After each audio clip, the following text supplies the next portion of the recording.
Welcome to WYCD Wicked.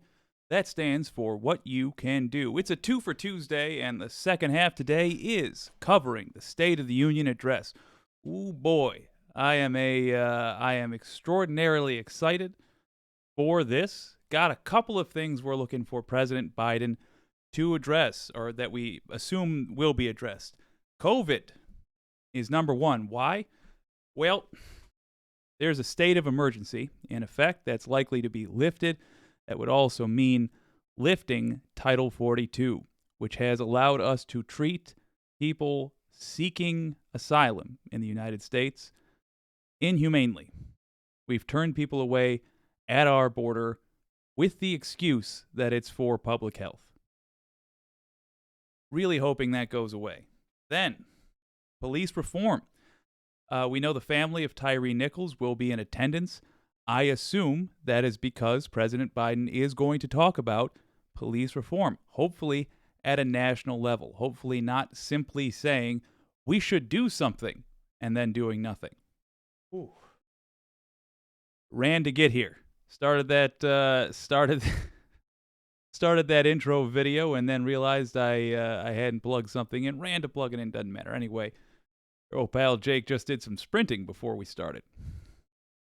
Then we're looking at developments with Ukraine aid, hoping to hear that we're going to keep it going, keep sending new and more dangerous vehicles to help them repel the Russian invaders. I cannot stress enough what a world tragedy it is that Russia has invaded Ukraine. It was in 2014 as well. Don't get it twisted. They invaded and took over Crimea by force. We allowed that to happen as a species. We allowed one group of us to invade another and just take their land. Have we learned land? Have we learned nothing? Apparently, we are just now learning that we cannot permit that behavior because it just gets worse. It festers, as we are seeing in Ukraine. They took over some of it. Now they're trying to take over the rest. America has been a strong ally. Let's look for President Biden announcing that that's going to keep on going, baby. The deficit was cut by $1.5 trillion. If you care about that sort of thing, look for Biden to spike the ball on that, to take credit where it is due. Also looking for him to discuss abortion rights. The United States has gone backwards in time in terms of the rights that Americans possess due to a highly political, highly right-wing Supreme Court. So we're looking to undo some of that damage if we can. Now, I don't know what Biden is actually going to say regarding this, but I'm hoping, and I want to stress this is a hope. I'm hoping he discusses packing the courts. Packing the courts, oh my gosh, and imposing term limits on Supreme Court seats. That is the most realistic legislative path for going forward with fixing some of these deep-seated issues in the United States. So we're looking forward to all of that. Oh, also, politically speaking, we're looking for him to contrast the Democrats with the GOP. I want to hear him touching in constantly with what the GOP would have you do instead, because people get bored with politics. Doesn't matter how engaging the speaker is. At the end of the day, there's a limit to how much they'll pay attention, and if they don't like the person who's talking, they're really not going to pay attention. So, that means there's a lot of people out there who are under the impression that the GOP has America's best interests in mind, but are just trying to take a different path to get there. That's not so. The GOP has their donors' best interests in mind, and that is it. They are interested in bleeding America for their own profit. The best way Biden can use this to his advantage, which I want him to do, is to constantly contrast what he is doing with what the GOP would have him do, what the GOP is trying to get done. Absolutely want to see him do that. I want him to make the following address as awkward as humanly possible for the GOP. They will be doing, of course, a follow-up to the president's address. Oh, there we go. Got Kamala and Kevin there. They will be doing a follow-up, and I want that to be difficult for them. I want them to have to address issues he's raised in his own speech in their address.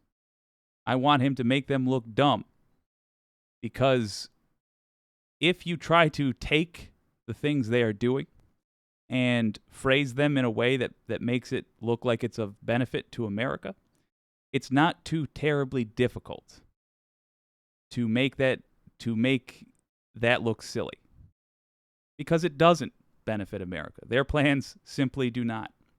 Have a look at the floor right now. I turn down that volume because it's just they're just getting started. So we're this is C-SPAN as well as PBS coverage. We are looking at combined coverage. They are going to get started in about 14 minutes here. Before they get to it, excuse me, let me go back here. Before they get to it, here is what here is what PBS is currently saying about the State of the Union, or rather, what they said a couple hours ago regarding what to expect. We're going to hear from the president shortly, and a lot has changed in the past year, including the Congress he's addressing. Lisa, the president has often talked about unity. Do you think that he will try to push that idea again to this new yet divided Congress? And what do you think the goal is in doing that if he does so? Well, I think that politicians in both parties know that Americans are tired of the divide, and they're tired of the rancor between the two parties. And you can hear in their words that they are saying the word unity. They are saying words like respect. However, they're going to be tested in the next few weeks to see. I do want to jump in. Are Americans really tired of the divide? Are they tired of the rancor? I think it depends, if you cut down into that question, what the person hears being asked. I think people on the left wing are real sick of getting attacked by people on the right wing.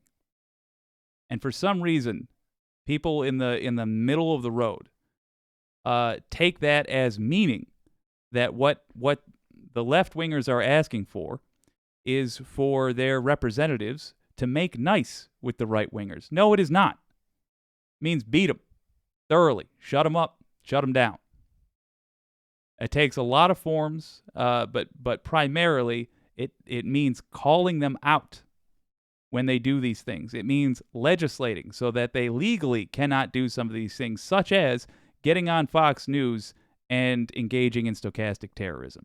Yeah, it's time to deal with that legislatively. I don't like the simplification she just used to say, oh, they're tired of the rancor. It gives a weak impression of what Democrats should want at the very least. See if Republicans running the House of Representatives and the Democratic president actually can get past saying those words and figure out a compromise on big issues, including the debt ceiling. So the tone right now is very... Again, I'm not interested in compromise. I'm interested in victory, personally. Very important at the beginning of this new Congress, the first Congress from another party for this Democratic president, and for Republicans who have faced 2 years of charges that they are extremists, that they are a problem in America. They are trying to set a tone of civility. However, as always, as I'm saying, it's actions down the road that matter. But I think both parties realize that the American public really has a low tolerance for the kinds of partisan attacks we've seen for years. Yeah. a low tolerance from right-wing partisan attacks. Do notice, I've mentioned this many times on the channel, and awesomely, I've had a couple of people tell me they've seen it as well. Notice how difficult it is for corporate media, and at PBS is less so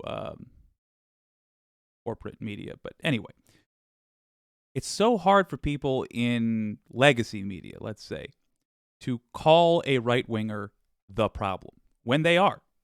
When they are. Doesn't matter if it's true or not, it's just hard for them to say it. They have to dance around it. If, however, that is reversed and Democrats are being a problem, they'll be like, oh, Democrats. Oh, I can't wait to get them. And I understand wanting to criticize even people that you think are doing good overall. I think there's something to be said for that as a value, but I don't think that's what this is. This is just a fear of conservatives. Laura, what has the White House said about their approach to this Republican leadership and this Congress? So I think the White House is taking a two-pronged approach, which is that on one hand, they are saying that they would like to continue to work in a bipartisan way. We saw that they got quite a lot of bipartisan bills passed in the first 2 years of President Biden's term. One of the biggest ones was that bipartisan infrastructure law, which the president has been going around the country in the lead up to the State of the Union, and will also be traveling again right after the State of the Union to some other states to promote new infrastructure projects that were made possible by that law. That was one of the biggest ones. There was also the CHIPS semiconductor bill that's made it so there's more manufacturing on semiconductors in the United States and bringing back some of that from China as well. So let's get to that perhaps later. Right now, what I would like to do is address some of the comments we got. Keep it organized. The CHIPS bill, that was a major victory, and I'm going to add that to certainly to our coverage here, or rather, that list of things we're expecting to see. Certainly, Biden will discuss the CHIPS Act. That was huge. It was huge because America's over-reliance on other countries to produce the chips that our technology runs on. It was as much of a weakness as relying entirely on foreign gasoline is. Part of the reason we have our own gasoline supply and we are loath to use it is because should we go to war with a foreign power, we would not want them to be able to simply shut off our war machines. It's that serious. Now, think of how modern our military technology is. To not have the ability to produce those domestically is literally dangerous. Let's address some comments. Real Bill P says, I'm not getting your live notices. I have to set my alarm to remind me when you go live. I sent a complaint to YouTube about this. Have a great show. Bill P, thank you so much. Use the drop-down box. I'm not sure if you have already, but if you haven't, use the drop-down box next to the bell icon to turn on notifications. It doesn't do that by default when you subscribe. By default, notifications are turned off. So click that drop-down box. There should be something that says notifications. Click on that. You'll get notifications when I go live. You can also customize it. John Bailey says, hi there from San Francisco, California. Great to see and hear you. Great to see and hear you. Oh, great to see you, John. And read what you're saying. I'm delighted to have you. Excited for the State of the Union. And Real Bill P says, greetings from Virginia. I love that we got people from all over the country. That is fantastic. And you, Bill, are close to the action tonight. I'm a little jealous. Oh, boy. It does look like we are on the precipice. Oh, we're 6 minutes away, yeah. Ooh, look at that entrance. Got people on their feet. So, this is C-SPAN's coverage. We also have, possibly going to dip over to that. We also have PBS's coverage. It's fun for me to see this from another side. Here, this is PBS. Oh, there's a scumbag. Yeah. two awful human beings, decent human being. That's of course Ketanji Brown Jackson, following Brett Kavanaugh and Amy Coney Barrett, 3 Supreme Court justices. Ooh, I'm waiting.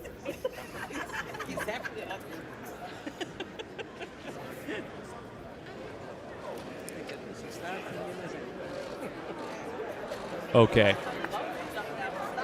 I'm going to switch us back over to the C-SPAN feed. So they're going to get started shortly. Again, we are looking for them, or for Joe Biden to mention COVID, the ending of the Title 42.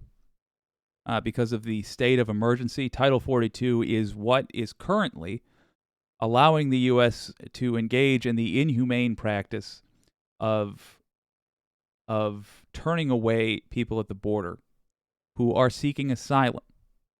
Imagine for a moment you're in Mexico and somebody wants to kill you. Doesn't matter why. Just assume that's a fact of your life. And you're saying, you know what I'm going to do about this? I'm going to leave this country because this is dangerous for me. This is dangerous for my family. I'm going to go to the United States. You get there and they say, nope, we're not taking anybody. I don't care why. You stay in Mexico. You try to go to the other end of the country. You try to make it through Mexico, get to the other end of the country, and leave that way. You know you are going to DIE. But the U.S. says no. An issue. So we're looking for him to end that. We got the first lady entering. Okay, it's vain, but I'm a vain person. I love the dress. Good God, I love the dress.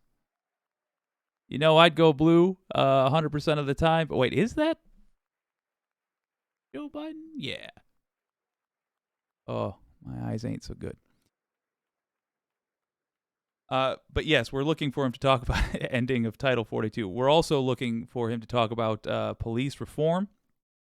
We're looking for him to discuss Ukraine and further aid being sent there, or at least, at the very least, to sum up the aid we've given so far, which includes, by the way, both the Bradley and the Abrams. Fantastic additions. Oh, here we go. Fantastic additions to Ukraine's arsenal.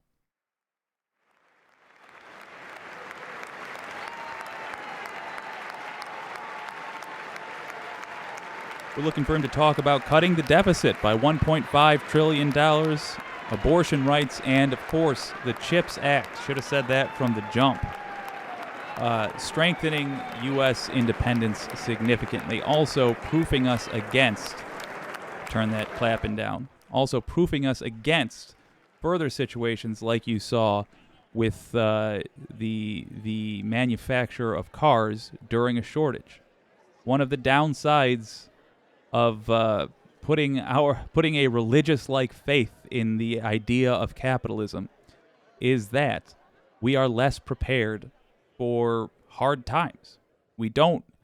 When you have capitalists running everything, then you're not prepared for when there is you don't build surplus. You don't stockpile. You're not prepared for when there is a shortage, because anything that is extra in terms of production that isn't immediately bought and sold, that's seen as waste. The real issue that we've had. And we found that hardest with the manufacture of chips. In fact, a great many of our vehicles were reliant on a specific kind of chip. What was unique about this microchip that caused such a shortage in the United States was that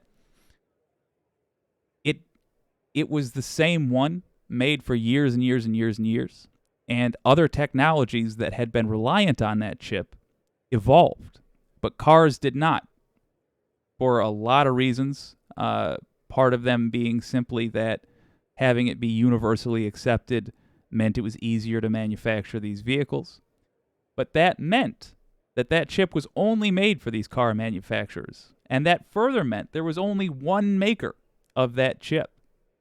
So when that maker, during COVID, had to reduce the amount of chips they made overall because the number of cars being bought got reduced overall, we were reliant on that maker to start up production again when we were coming out of the COVID financial slump. So even though people had money to buy cars, they couldn't buy cars because that maker had to restart its production. If that is Kristen Sinema, yes, it appears to be. Do let her know, number one, fantastic dress. It's killer. Number two, she should be drop kicked for being a bad human being. When production got started up again, it didn't mean, or rather, when people were able to buy cars again, it meant that, okay, I like the dress less with the wings. It meant that there was a longer gap between when people could buy cars and financially and when cars were available to be bought, because we were all reliant on that one chip manufacturer. The CHIPS Act has countered that by saying there must be multiple manufacturers for these things, amongst other things. So really a clever, well, I don't even want to call it clever, really a necessary piece of legislation. I'm glad we got it done. Thank God we got it done before the GOP was in control of the House. I'll quit getting distracted from by fancy dresses. I'll tell you, if I wasn't a political commentator, if I wasn't just obsessed with this stuff, I probably would have been a fashion designer. Your old pal Jake likes a sharp suit. I'll tell you what. Ooh, with abortion rights. So that's gonna be real intriguing. What? Oh, we got Elizabeth Warren. Hey, and darn it, Jake. I do not recognize who she's talking to. Notes for later. With abortion rights, what we are looking forward to is him talking about potentially. I don't think this is going to happen. This is, I suppose, a hope. Talking about packing the courts, the Supreme Court, or installing term limits, or both. I don't think, even if that was the plan, even if he said, you know what, we're going to do this in the Oval Office, what he would say tonight is not that they're going to do that. What he would say tonight is discussing, he would talk about abortion, and then he would talk about the failures of the court in general, and then leave it at that and take the tone, take the temperature of the country, and see what the response was. Unfortunately, this is Joe Biden, so he's gonna listen to Fox as much as he's gonna listen to the watchers of MSNBC, etc. But that would be good news if we heard that he was discussing the Supreme Court in the same breath as abortion rights, and if he was saying, just generally speaking, change to the courts. That would be great news for us. Further. Oh yeah, it should be beginning any moment now. The deficit being cut by $1.5 trillion, to me, that means very little aside from countering, let's get my mug off there, aside from countering the talking points of the GOP, who are consistently saying, oh, the deficit. Well, Mr. Speaker, the President of the United States. Here we go. Who are constantly saying what a big deal it is. Well, that guy on screen right now, he cut it by $1.5 trillion.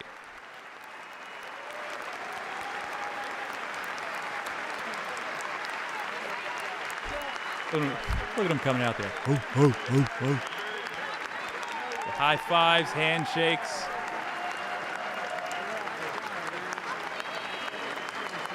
Very different vibe when Biden comes out, when a Democrat comes out as opposed to a Republican.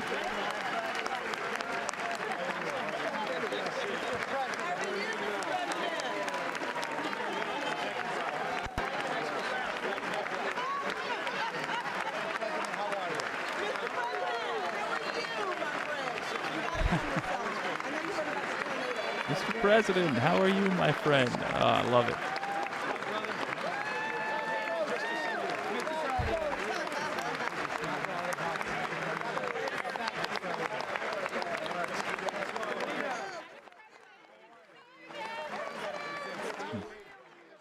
I have never voted for that man in a primary, but I don't believe I have ever failed to vote for him. Oh gosh, no, there's just the one time. Yeah, so I have never voted for that guy in a primary, but I've never failed to vote about him when he ran and I was able to vote. My opinion on Joe Biden. Oh, look at that face. My opinion on Joe Biden is very, very lukewarm. But the fact that he makes Kevin McCarthy go like this, okay, for that, couple of points in my book, for sure.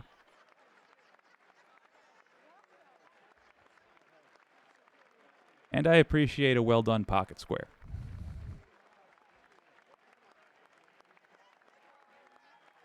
This is a side note. It's not relevant, really, to anything. It's just a personal take. I would love to see a president not wear that stupid American flag pin. I would love to see a president communicate that they are not just doing performative nonsense, but in fact are a serious business person. I can't imagine anybody else who wakes up, God damn it, Schumer, why are you wearing one too? Who wakes up and says like, I better show people on my suit what I'm all about with the use of a pin. Who gets up and is like, I'm a stock trader, I'll put on my stock trading pin. I'm a lawyer, I'll put my little gavel pin on. Knock it off. Be an adult, wear just a suit. That's all I'm asking. Not at all relevant politically.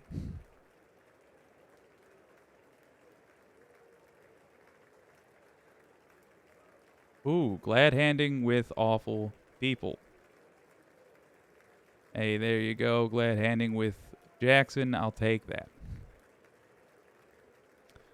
By the way, new allegations against Kavanaugh. Excuse me. More allegations than we were aware of, apparently, were levied against Kavanaugh. Recent reporting did show the FBI's mishandling of the allegations against him. That is to be covered on a future WYCD stream. Shaking hands with the military brass, fair enough.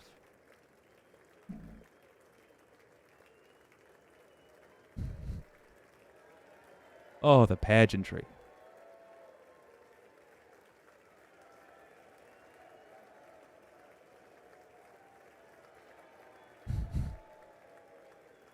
This is just short of him going to one side of the room being like, I can't hear you.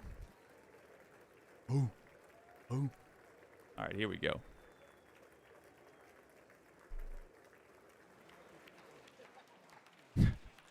Got the Biden brows there.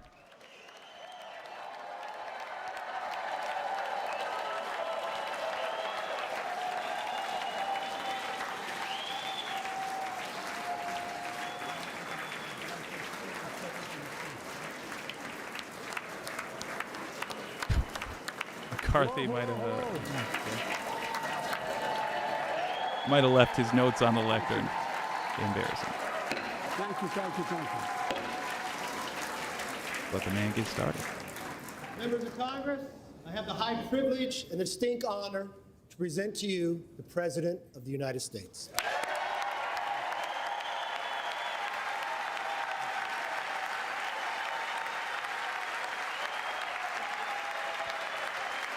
Mr. Speaker. Nice to hear him acknowledge it. You can smile, it's okay. Ha! Thank you. Thank you. Please. You can smile, it's okay. Oh, he's got burns. Mr. Speaker, Madam Vice President, our First Lady and Second Gentleman, good to see you guys up there. Members of Congress,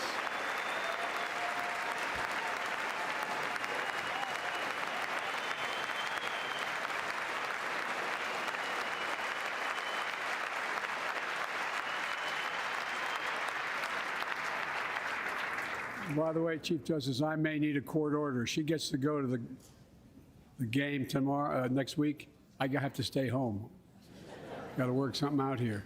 Members of the Cabinet, leaders of our military, Chief Justice, Associate Justice, and retired Justice of the Supreme Court, and to you, my fellow Americans.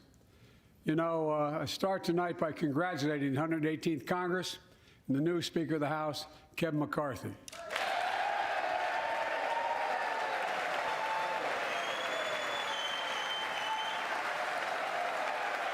It's the classy thing to do.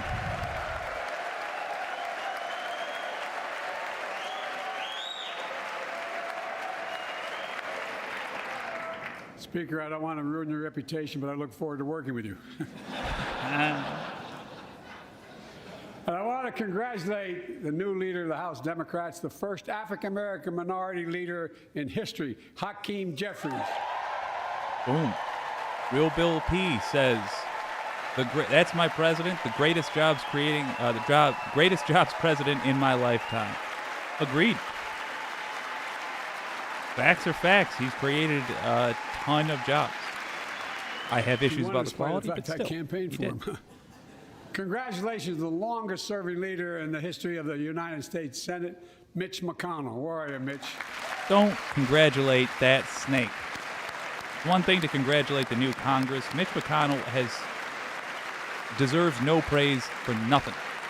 He is a bad human being. Another, another term as Senate Minority Leader.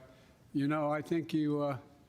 Only this time you have a slightly bigger majority, Mr. Leader. Yeah, not minority leader. About that much bigger? Thank you for correcting that. Yeah. Well, I tell you what. I want to give special recognition to someone who I think is going to be considered the greatest speaker in the history of the House of Representatives, Nancy Pelosi. She might be. She might be considered that by the history books. Those books will be wrong, but she might be.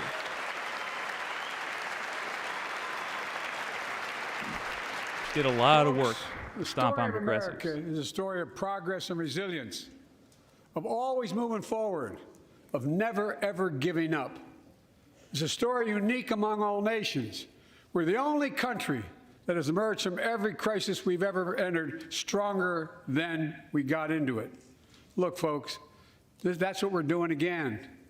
2 years ago, the economy was reeling.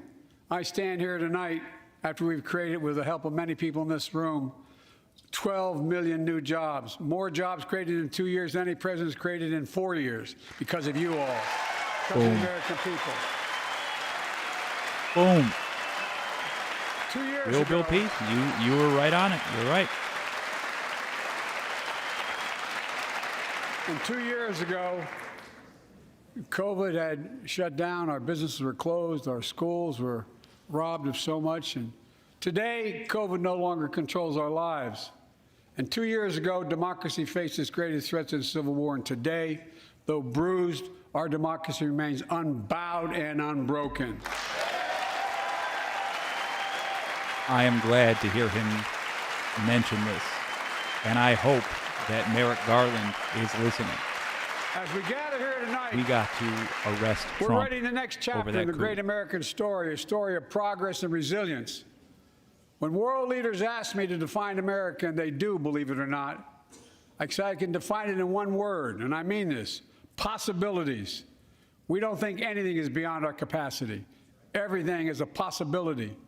You know, we're often told that Democrats and Republicans can't work together.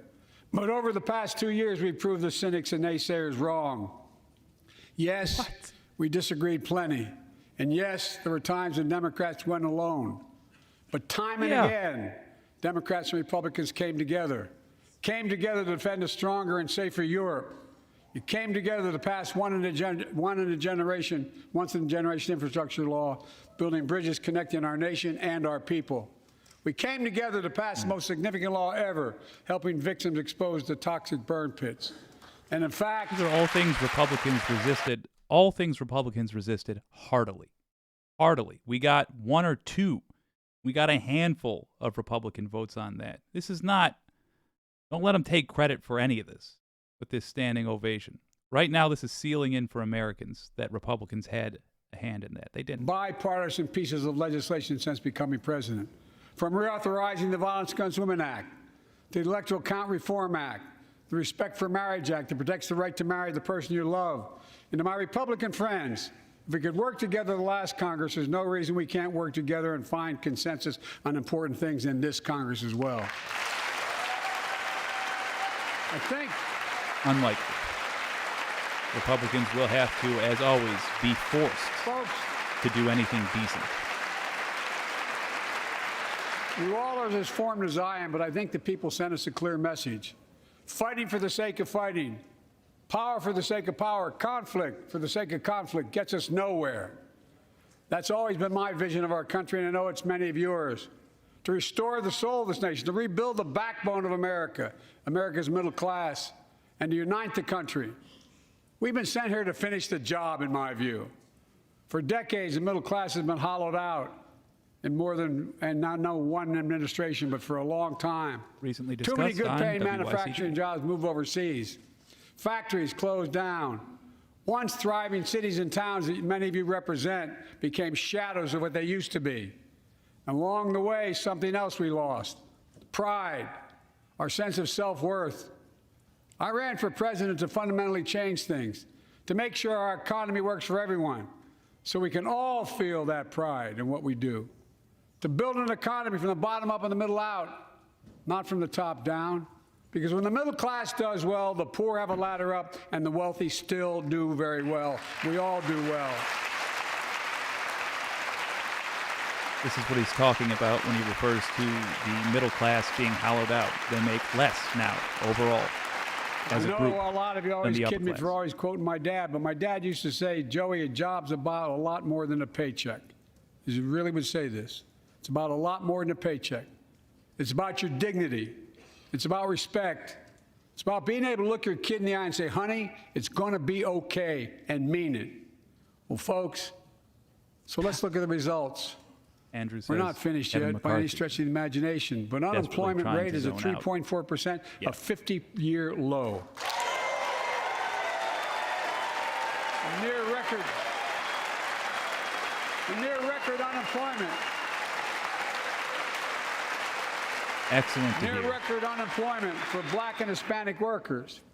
We've already created, your help, 800,000 good-paying manufacturing jobs, the fastest growth in 40 years. Rock and roll. Where is it written?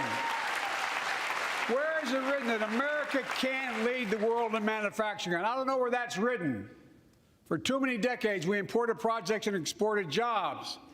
Now, thanks to what you've all done, we're exporting American products and creating American jobs. Folks, inflation has been a global problem because the pandemic disrupted our supply chains, and Putin's unfair and brutal war in Ukraine disrupted energy supplies as well as food supplies, blocking all that grain in Ukraine. But we're better positioned than any country on earth right now. But we have more to do. But here at home, inflation is coming down. Here at home, gas prices are down $1.50 from their peak. Food inflation is coming down, not fast enough, but coming down. Inflation has fallen every month for the last 6 months. The rate of inflation. While take-home pay has gone up. Additionally, over the last 2 years, a record 10 million Americans applied to start new businesses. 10 million. And by the Look way, at that child, Kevin McCarthy. every time, Andrew, you're quite right. every time someone starts a small business is an act of hope. And Madam Vice President, I want to thank you for leading that effort to ensure that small businesses have access to capital and the historic laws we enacted that are going to just come into being. Standing here last year, I shared with you a story of American genius and possibilities. Semiconductors, small computer chips the size of a fingerprint that power everything, from cell phones to automobiles and so much more. Is what we were looking These for. chips were Chips Act. invented in America. Let's get that straight. They were invented in America. We used to make 40% of the world's chips. In the last several decades, we lost our edge. We're down to only producing 10%. We all saw what happened during the pandemic when chip factories shut down overseas. Today's automobiles need 3,000 chips, each of those automobiles. But American automobiles couldn't make enough cars because there weren't enough chips. Car prices went up, people got laid off, so did everything from refrigerators to cell phones. We can never let that happen again. That's why we came together to pass the Bipartisan Chips and Science Act. He keeps saying they came together to do this. That's not accurate. He got a couple of Republicans to bend after resisting, whereas the rest resisted. I know I've been criticized for saying this, but I'm not changing my view. Make it seem like they're not the We're going to bad make guys. sure the supply chain for America begins in America. The supply chain begins in America. We've already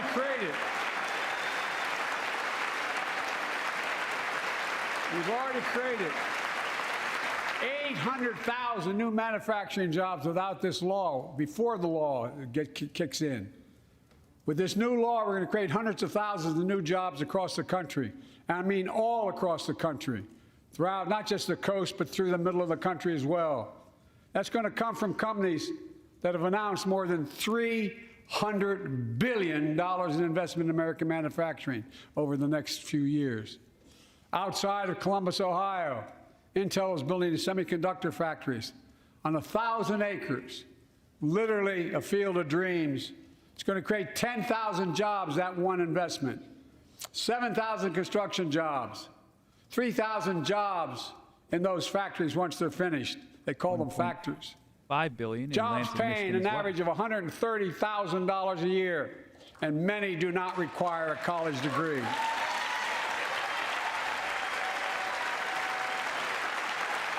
Jobs. Because we work together, these jobs where people don't have to leave home to search for opportunity. And it's just getting started.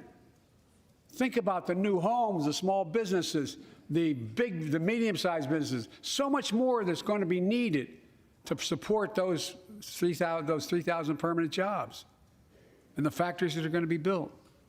Talk to mayors and governors, Democrats and Republicans, and they'll tell you what this means for their communities. We're seeing these field of dreams transform to the heartland. But to maintain the strongest economy in the world, we need the best infrastructure in the world. And folks, this is true. And I'm glad, as you all know, glad they're going to Transportation Secretary there as well. We used to be #1 in the world in infrastructure. We've sunk to 13th in the world. Yeah, not for a long time. The United States of America, 13th in the world in infrastructure, modern infrastructure. Preach it, brother. But now we're coming back because we came together and passed the bipartisan infrastructure law, the largest investment in infrastructure since President Eisenhower's interstate highway system. Had to force the GOP, had to force them, so don't give them equal credit for that. But yes, they did. And folks, already we've funded over 20,000 projects, including major airports from Boston to Atlanta to Portland. Projects that are going to put thousands of people to work rebuilding our highways, our bridges, our railroads, our tunnels, ports, airports, clean water, high-speed internet, all across America. Urban, rural, tribal. And folks, we're just getting started. We're just getting started. By the way, make sure your state has prevailing wage laws in place so you get the full benefit of that. Look up yesterday's video if you're curious about that. Who voted for the law. Yesterday's and show. my Republican friends who voted against it as well. But I still get asked to fund the projects in those districts as well. But don't worry. I promised I'd be a president for all Americans. We'll fund these projects. And I'll see you at the This is how you sell that. We're helping everybody, not we're working with all of the seditionists. Say we're helping everybody. That's how you do it. Smart. Good job, Biden. This law will further unite all of America. Projects like Brent Spence Bridge in Kentucky over the Ohio River, built 60 years ago, badly needed repairs, one of the nation's most congested freight routes, carrying $2 billion worth of freight every single day across the Ohio River. And folks, I've been talking about fixing it for decades, but we're really finally going to get it done. I went there last month, with Democrats and Republicans and from both states to deliver a commitment of $1.6 billion for this project. And while I was there, I met a young woman named Sarah, who's here tonight. I don't know where Sarah is. Is she up in the box? I don't know. Sarah, how are you? Well, Sarah, for 30 years,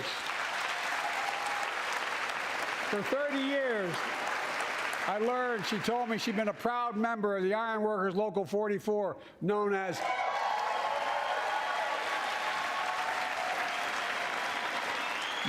the Cowboys in the Sky. The folks who built Cincinnati's skyline. Sarah said she can't wait to be 10 stories above the Ohio River building that new bridge. God bless her. That's pride. And that's what we're also building. We're building back pride. Look, we're also replacing poisonous lead pipes that go into 10 million homes in America, 400,000 school and child care centers. So every child in America can drink the water instead of having permanent damage to their brain. I hope he talks about the stoves, too. Look. Tie those in together. We're making sure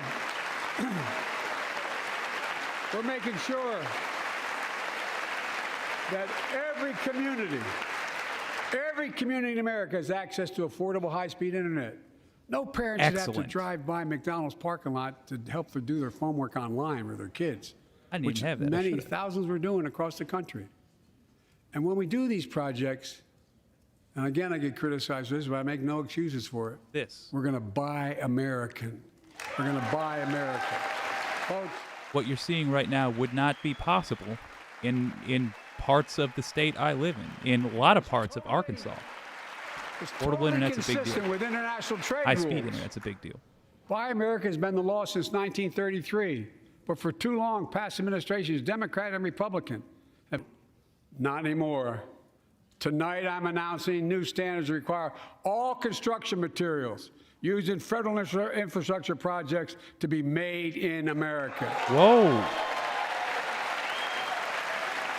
Made in America. That's huge. I mean it. If I understand that correctly, that's going to have a massive impact glass, on our fiber optic cable. And on my watch, American roads, bridges, and American highways are going to be made with American products as well. Folks, yeah, my it's going to have a economic plan massive is about impact investing on in places industry. and people that have been forgotten. In a positive way.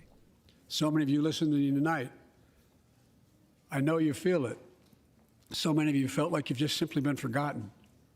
Amid the economic upheaval of the past 4 decades, too many people have been left behind and treated like they're invisible. Maybe that's you watching from home. Remember the jobs that went away. You remember them, don't you? The folks at home remember them. You wonder whether the path even exists anymore for your children to get ahead without having to move away. It doesn't. Well, that's why I get that. That's why we're building an economy where no one's left behind. Okay. Jobs are coming back. Pride is coming back. Because choices we made in the last several years. I was hoping he was going to talk federal minimum wage. This is, in my view, a blue-collar blueprint to rebuild America and make a real difference in your lives at home. For example, too many of you lay in bed at night like my dad did, staring at the ceiling, wondering what in God's name happens if your spouse gets cancer or your child gets deadly ill or something happens to you. Good to see John Fetterman. What are you going to get money to pay for those medical bills? Or you're going to have to sell the house or try to get a second mortgage on it. I get it. I get it. With the Inflation Reduction Act that I signed into law, afford to build we're taking on powerful interest to bring health care costs down so you can sleep better at night with more security. Give me specifics. You know, we pay more for prescription drugs than any nation in the world. Let me say it again. We pay more for prescription drugs than any major nation on earth. For example, 1 in 10 Americans has diabetes. Many of you in this chamber do, and in the audience. But every day, millions need insulin to control their diabetes. so they can literally stay alive.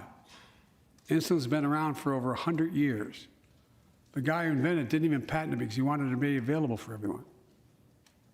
It cost the drug companies roughly $10 a vial to make that insulin. Packaging and all, you may get up to $13. But Big Pharma has been unfairly charging people hundreds of dollars, $400 to $500 a month, Even making Kevin record has profits. to concede that. Not anymore. His little head nod. Not Boom. anymore. True. I heckle Biden constantly. Cannot deny it. He took real action. Doesn't take effect till 2026, but he did take action to bring down the price of insulin. So many things that we did are only now coming to fruition. We said we were doing this, and we said we passed the law to do it, but people didn't know because the law didn't take effect until January 1 of this year. We capped the cost of insulin at $35 a month for seniors on Medicare. For seniors. People are just finding out. Still better than nothing. I'm sure you're getting the same calls I'm getting. Better than nothing.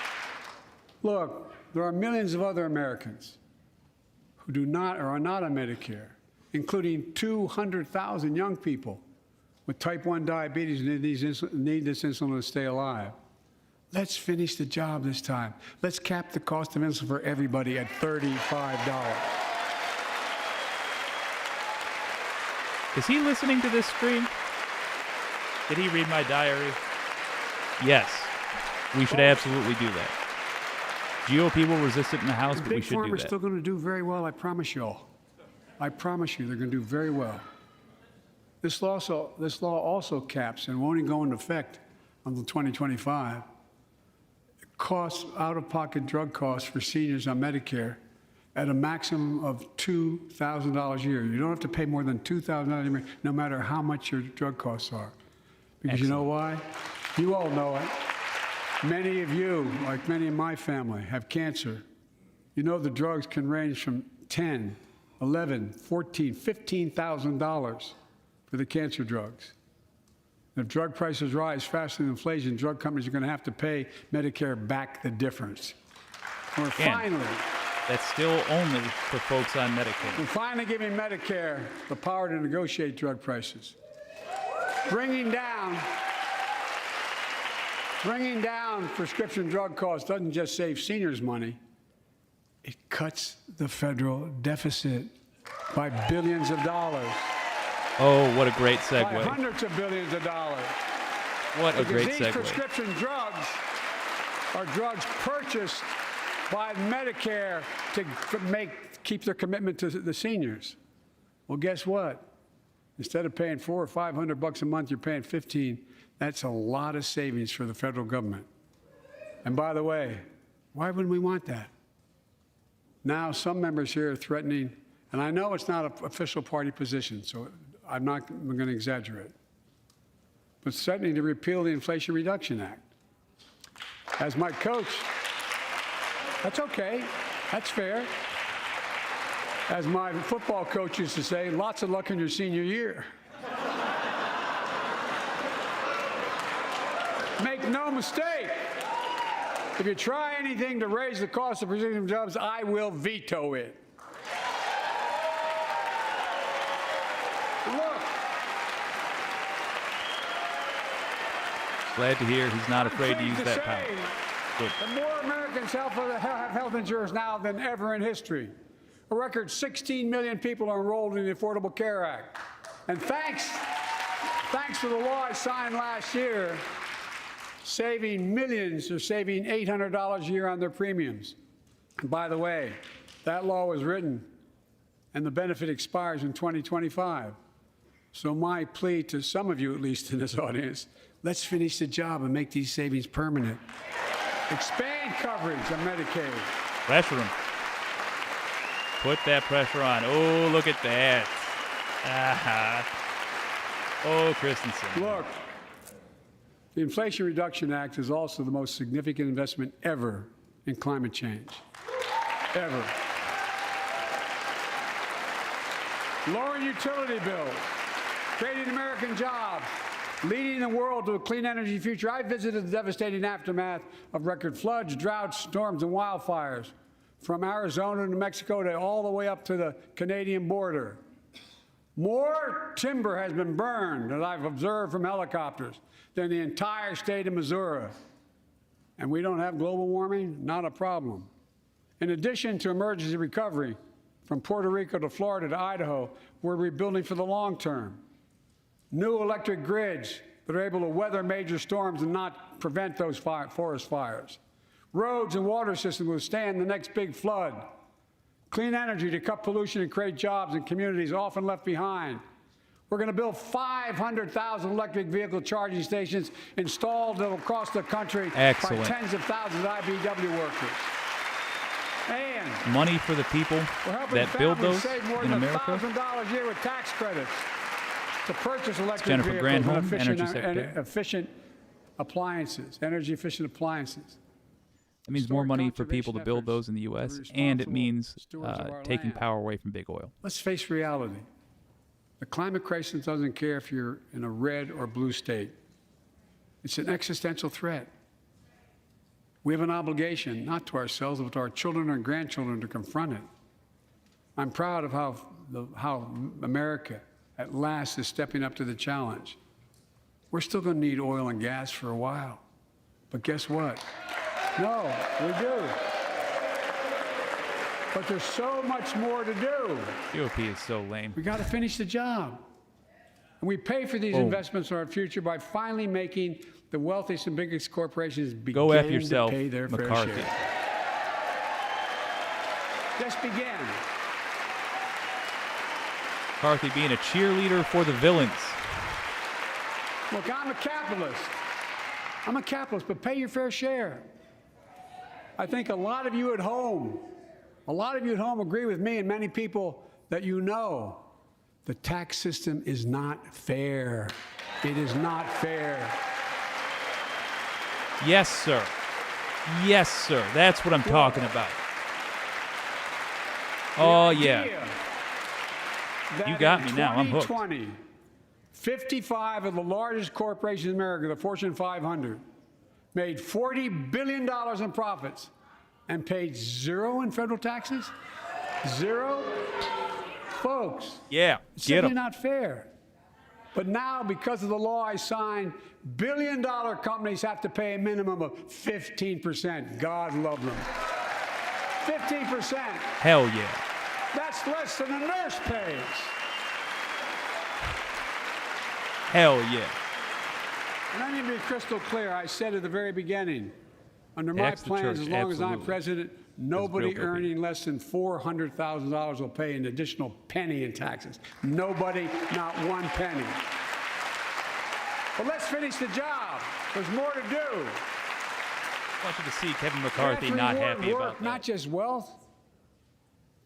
Pass my proposal for the billionaire minimum tax. Boom. You know, there's 1,000 billionaires Pressure. in America. It's up from about 600 in the beginning of the term. But no Jesus. billionaire should be paying a lower tax rate than a school teacher or firefighter. Yes, sir. I mean it. Yes, Think sir. about it. This man has been reading my diary. Confirmed. I mean,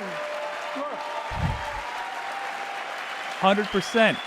Tax those motherfuckers. I know you aren't enthusiastic about that, but think about it. Think about it. Friends of billionaires are not. Have you noticed Big Oil just reported its profits, record profits? Last year they made $200 billion. Well, we in were the midst of a suffering. global energy crisis. That's right, McConnell. I Well, think we it's were suffering. outrageous. Why? They You invested effing too turtle. little of that profit to increase domestic production. And when I talk to a couple of them, they say, we're afraid you're going to shut down all the oil wells and all the oil refineries anyway, so why should we invest in them? I said, we're going to need oil for at least another decade. And that's going to exceed and beyond that. We're going to need it. Production. If they had, in fact, invested in the production to keep gas prices down, instead, they used the record profits to buy back their own stock, rewarding their CEOs and shareholders. Corporations ought to do the right thing. That's They ought why to be I made propose to. we quadruple the tax on corporate stock buybacks and encourage long Yeah, investments. yeah, McCarthy, you little punk. They'll You're still damn make right. considerable profit. You're damn right. Let's finish the job and close the loopholes that allow very wealthy to avoid paying their taxes. Instead of cutting the number of audits for wealthy taxpayers, I just signed a law to reduce the deficit by $114 billion by cracking down on wealthy tax cheats. Ha ha. That's being fiscally Manchin. responsible. Manchin doesn't like that. In the last 2 Not years, thrilled with that. my administration has cut the deficit by more than $1.7 trillion. The Yes, he largest did. deficit reduction in American history. I don't care if you don't like it, McCarthy. Under the That's previous fact. administration, the American deficit went up 4 years in a row. Because those record deficits, no president added more to the national debt in any 4 years than my predecessor. Nearly yes, sir. 25% of the entire national debt What's the that matter, took McCarthy? over 200 years to accumulate You don't like was it? added by just one administration alone, the last one. They're the facts. Check it out. Them's the facts, baby. Check it out. Deal with how you feel about it, GOP. That is How truth. did Congress respond to that debt? They did the right thing. They lifted the debt ceiling 3 times without preconditions or crisis. Boom. They paid American bills to Yep. prevent an economic disaster in the country. So tonight I'm asking the Congress He's killing to it, follow folks. suit. He's Let's killing commit it. here tonight to the full faith and credit of the United States of America will never, ever be questioned. So some of my Republican friends want to take the Don't call 'em economy your friend. hostage. I get it, unless I agree to their economic plans. All of you at home should know what those plans are. Instead of making the wealthy pay their fair share, some Republicans want Medicare and Social Security to sunset. I'm not saying it's a majority. Yes, they do. Kevin McCarthy's shaking his head. Mike Pence just Anybody who talked doubts about it, that. Contact my office. I'll give you a copy. I'll give you a copy of the proposal. That means Congress doesn't vote. Good. Well, I'm Them glad being to see angry you. is No, I good. tell you, I enjoy conversion. That means he heard him. You know, it means if Congress doesn't keep the programs the way they are, they'd go away. Other Republicans say, I'm not saying it's a majority of you. I don't even think it's even a significant, but it's being proposed by individuals. I'm not politely not naming them, but it's being proposed by some of you. I love this. I love the outroar. Folks, Yes. These are not your The friends. You idea got to is realize it here and now, that pal. we're not going to be moved into being threatened to default on the debt if we don't respond. Folks,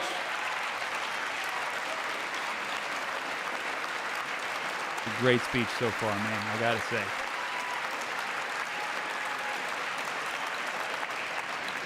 so folks, as we all apparently agree, Social Security and Medicare is off the books now, right? They're not to be stopped. All right. Oh, baby. Lock them in. I'm ready. They chose to open their yaps. Lock them in. I love it. Yeah, I guess we all do agree, don't we, Social huh? Security and Medicare are a lifeline for millions of seniors. Americans have to pay into them from the very first paycheck they started. So tonight, let's all agree, and we apparently are. Let's stand up for seniors.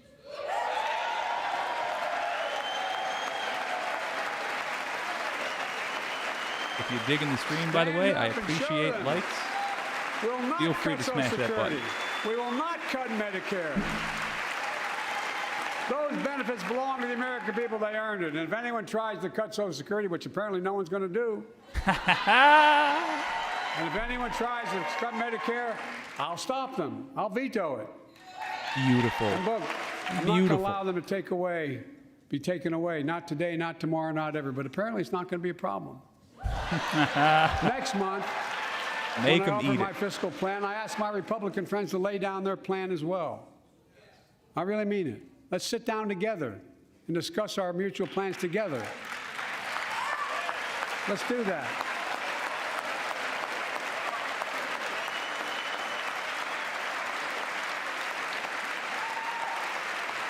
I can tell you, the plan I'm going to show you is going to cut the deficit by another $2 trillion. and it won't cut a single bit of Medicare or Social Security. In fact, we're going to extend the Medicare Trust Fund at least 2 decades, because that's going to be the next argument. How do we keep it solvent, right? Well, we'll not raise tax on anyone making under 400 grand, but we'll pay for it the way we talked about tonight, by making sure that the wealthy and big corporations pay their fair share. Look. Here's the deal. They aren't just taking advantage of the tax code. They're taking advantage of you, the American consumer. Here's my message to all of you out there. I have your back. We're already preventing Americans from receiving surprise medical bills, stopping $1 billion surprise bills per month so far. We're protecting seniors' life savings by cracking down on nursing homes that commit fraud, endanger patient safety, prescribe drugs that are not needed. Millions of Americans can now save thousands of dollars because they can finally get a hearing aid over the counter without a prescription. Look, capitalism without competition is not capitalism. It's extortion. It's exploitation. Last year, I cracked down with the help of many of you on foreign shipping companies that were making you pay higher prices for every good coming into the country. I signed a bipartisan bill that cut shipping costs by 90%, helping American farmers, businessmen, and consumers. Let's finish the job. Pass the bipartisan legislation to strengthen antitrust enforcement and prevent big online platforms from giving their own products an unfair advantage. As Google is being sued for right now. Rosa says, Uncle Joe is killing it. I love it. I agree. Also taking on junk fees. Those hidden surcharges too many companies use to make you pay more. For example, we're making airlines show you the full ticket price up front, refund your money if your flight is canceled or delayed. We've reduced exorbitant bank overdrafts by saving consumers more than $1 billion a year. We're cutting credit card late fees by 75% from $30 to $8. The no-sell McCarthy's doing is because he resisted all of that. Junk fees, the GOP resisted all of that. May not matter to the very wealthy, but they matter to most other folks in homes like the one I grew up in, like many of you did. They add up to hundreds of dollars a month. They make it harder for you to pay your bills or afford that family trip. I know how unfair it feels when a company overcharges you and gets away with it. Not anymore. We've written a bill to stop it all. It's called the Junk Fee Prevention Act. We're going to ban surprise resort fees that hotels charge on your bill. Those fees can cost you up to $90 a night at hotels that aren't even resorts. The idea that cable, internet, and cell phone companies can charge you $200 or more if you decide to switch to another provider. Give me a break. We can stop service fees on tickets to concerts and sporting events and make companies disclose all the fees up front. And we'll prohibit airlines from charging $50 round trip for family just to be able to sit together. Baggage fees are bad enough. Airlines can't treat your child like a piece of baggage. Americans are tired of being played for suckers. So pass the Junk Fee Prevention Act so companies stop ripping us off. For too long, workers have been getting stiffed, but not anymore. We're beginning to restore the dignity of work. For example, I should have known this, but I didn't until 2 years ago. 30 million workers have to sign non-compete agreements for the jobs they take. 30 million. So a cashier at a burger place can't walk across town and take the same job at another burger place and make a few bucks more. It's true. But they just changed it because we exposed it. That was part of the deal, guys. Look it up. But not anymore. We're banning those agreements so companies have to compete for workers and pay them what they're worth. I love that he is putting the GOP, as we said, he is putting the GOP up front. And I must tell you, in terms of who resisted this legislation. This is bound to get a response from my friends on my left but the right. I'm so sick and tired of companies breaking the law by preventing workers from organizing. Pass the PRO Act. Yeah, boy. Business have a right. Workers I didn't have a even right think to he form talked a about union. And let's guarantee all That's workers excellent. have a living wage. Hell Let's yeah. make sure working parents can afford to raise a family with sick days, paid family medical leave, affordable child care. That's going to enable millions of more people to go and stay at work. And let's restore the full child tax credit. Yes. Save tens of millions of parents some breathing room and cut child poverty in half to the lowest level in history. And by the way, when we do all these things, we increase productivity. We increase economic growth. That So won't let's finish happen, the job but I like that he's calling and get for more it. families access to affordable quality housing. Let's get seniors who want to stay in their homes the care they need to do so. Let's give more breathing room to millions of family caregivers looking after their loved ones. Pass my plan so we get seniors and people with disabilities the home care and services they need. And support the workers who are doing God's work. These plans are fully paid for and we can afford to do them. Restoring the dignity of work means making education an affordable ticket to the middle class. You know, when we made public education, 12 years of it universal in the last century, we made hilarious. the best educated, best paid, we became the best educated, best paid nation in the world. But the rest of the world's caught up. True. It's caught up. True. Jill, my wife, who teaches full time, has an expression. I hope I get it right, kid. Any nation that out-educates us is going to out-compete us. Any nation that out-educates is going to out-compete us. That's Folks, how to approach we all it know 12 when years talking of to the GOP. education is not enough to win the economic competition of 21st century. We want to have the best educated workforce. Let's finish the job. So all this stuff he's calling Providing for. access to preschool for 3 and 4 years old. Studies show that children who go to preschool are nearly 50% more likely to finish high school and go on to earn a 2 or 4 year degree, no matter their background they came from. Let's give public school teachers a raise.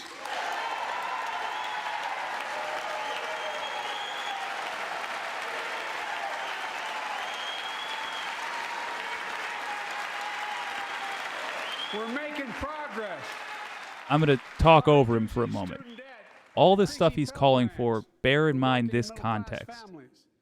Not going to happen, because it must go through a GOP House at some point. So unless he says, I'm going to do this as president with an executive order, it's just aspirational. But I like that he's putting pressure on the GOP. They won't do these things, and he knows it. And he's highlighting for the American people what they won't do. I'm worried they'll hear this is a promise. It's not. Folks, in the midst of the COVID crisis, when schools were closed and we were shutting down everything, let's recognize how far we came in the fight against the pandemic itself. While the virus is not gone, thanks to the resilience of the American people and the ingenuity of medicine, we've broken the COVID grip on us. Looking for Title COVID 42. deaths are down by 90%. We've saved millions of lives and opened up our country. We opened our country back up, and soon we'll end the public health emergency. But Title 42. that's called a public health emergency. But we'll remember the toll and pain that's never going to go away. More than 1 million Americans lost their lives to COVID. 1 million. Families grieving. Children orphaned. Empty chairs at the dining room table constantly reminding you that she used to sit there. Remembering them, we remain vigilant. We still need to monitor dozens of variants and support new vaccines and treatments. So Congress needs to fund these efforts and keep America safe. And as we emerge from this crisis stronger, we're also got to double down on prosecuting criminals who stole relief money meant to keep workers and small businesses. Good. Very good to hear him say that. There was a ton of GOP swindlers, by the way, that did exactly that. Before I came to office, you remember, during that campaign, the big issue was about inspector generals. who would protect taxpayers' dollars who were sidelined. They were fired. Many people said we don't need them. And fraud became rampant. Last year, I told you the watchdogs are back. Since then, we've recovered billions of taxpayers' dollars. Now let's triple the anti-fraud strike force going after these criminals, double the statute of limitations on these crimes, and crack down on identity fraud by criminal syndicates stealing billions of dollars from the American people. Jim Green says Joe beating them like a drum. Yeah, he is. The taxpayers get back Yeah, at least 10 times as much. It matters. It matters. Look, COVID left its scars, like the spike in violent crime in 2020, the first year of the pandemic. We have an obligation to make sure all people are safe. Public safety depends on public trust, as all of us know. But too often that trust is violated. Joining us tonight are the parents of Tyree Nichols. Welcome.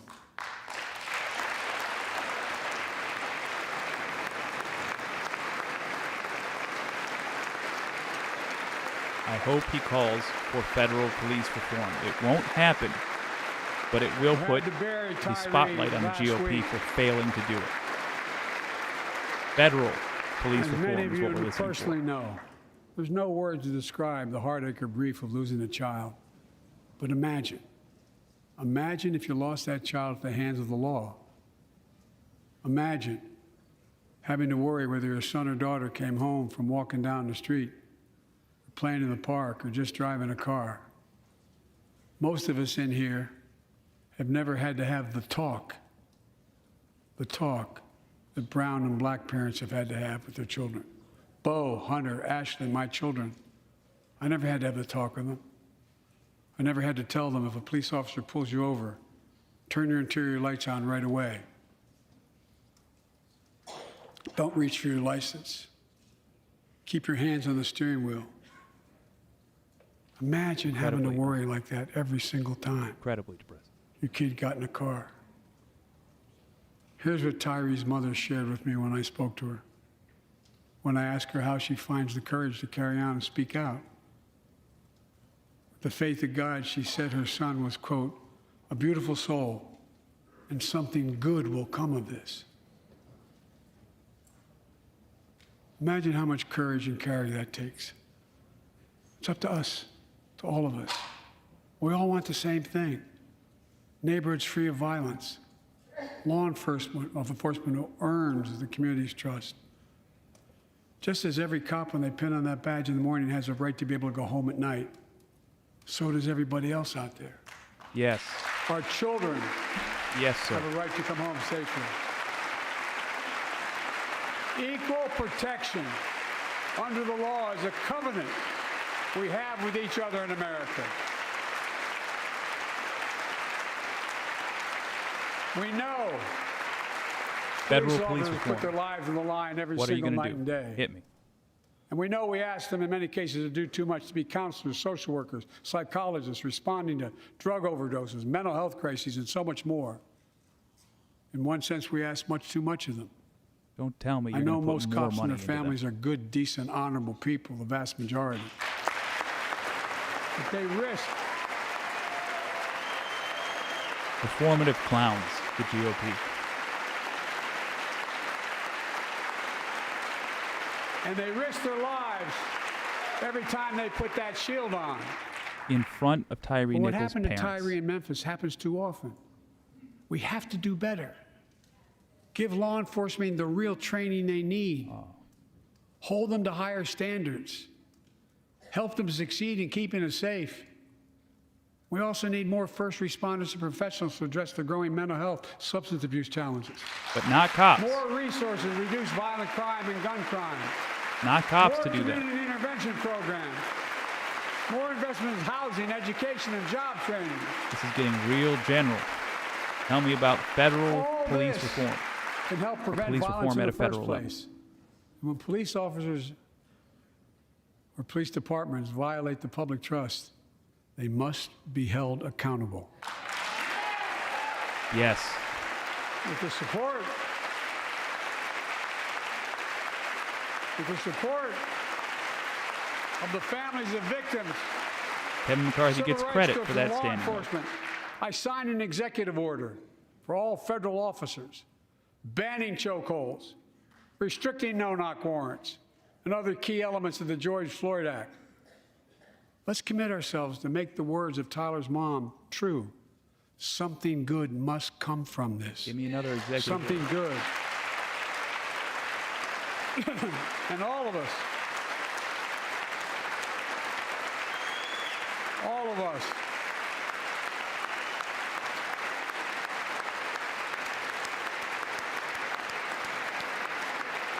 I don't hear him saying it, and it's making me sad. Real quick, though, Bill P says, I had that Folks, it's talk with my difficult, but son. it's simple. I'm so sorry. All of us in this chamber, we need to rise to this moment. We can't turn away. Let's do what we know in our hearts that we need to do. Let's come together to finish the job on police reform. Do something. Do something. What? Be specific. That was the plea of parents who lost Federal their children in police Uvalde. reform. I met with every one of them. Do something about gun violence. Thank God. Thank God we did. Passing the most sweeping gun safety law in 3 decades. That includes things like that the majority of responsible gun owners already support. Enhanced background checks for 18 to 21 years old. Red flag laws, keeping guns out of the hands of people who are a danger to themselves and others. But we know our work is not done. Joining us tonight is Brandon Say, a 26-year-old hero. Brandon put his college dreams on hold to be at his mom's side. His mom's side when she was dying from cancer. And Brandon... No talk of a executive order or any federal legislation Brandon on now police works reform. at the dance studio started by his grandparents. And 2 weeks ago, during the Lunar New Year celebrations, he heard the studio door close, and he saw a man standing there pointing a semi-automatic pistol at him. He thought he was going to die, but he thought about the people inside. And in that instant, he found the courage to act and wrestled a semi-automatic pistol away from the gunman who had already killed 11 people in another dance studio. 11. He saved lives. It's time we do the same. Ban assault weapons now. Boom. Ban them now. Boom. Make the GOP the ones, yeah, you punks. Make the GOP the ones that have to bear the responsibility for that. In 1994. Because they do. In 10 years, that ban was law, mass shootings went down. After we Yes, let it they expire in the Republican administration, mass shootings tripled. Let's finish the job and ban these assault weapons. And let's also come together on immigration. Make it a bipartisan issue once again.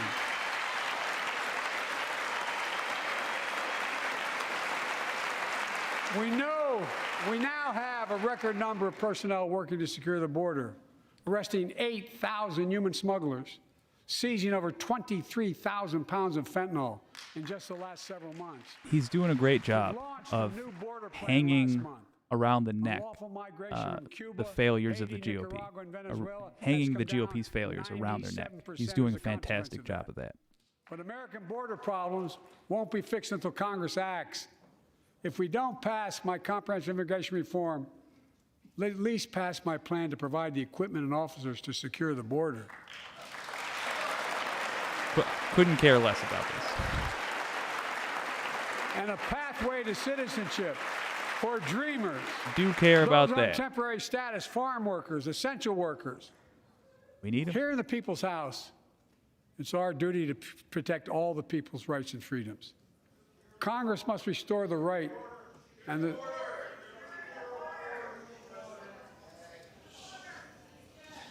Congress must restore the right that was taken away in Roe v. Wade and protect keep Roe v. that eye Wade. contact. Hell yeah. Give every woman a Hell constitutional yeah. right. The Vice President and I are doing everything Deal with that, Republicans. to protect access to reproductive health care and safeguard patient safety. Well, Right already there. more than a dozen states are enforcing You have extreme a abortion bans. snapshot Make no mistake about it. of the GOP If Congress and passes a Democrats' national stance on ban, that. I will veto it. Hell yeah. But let's also pass the Bipartisan Equality Act to ensure LGBTQ Americans, especially transgender young people, can live with safety and dignity. Our strength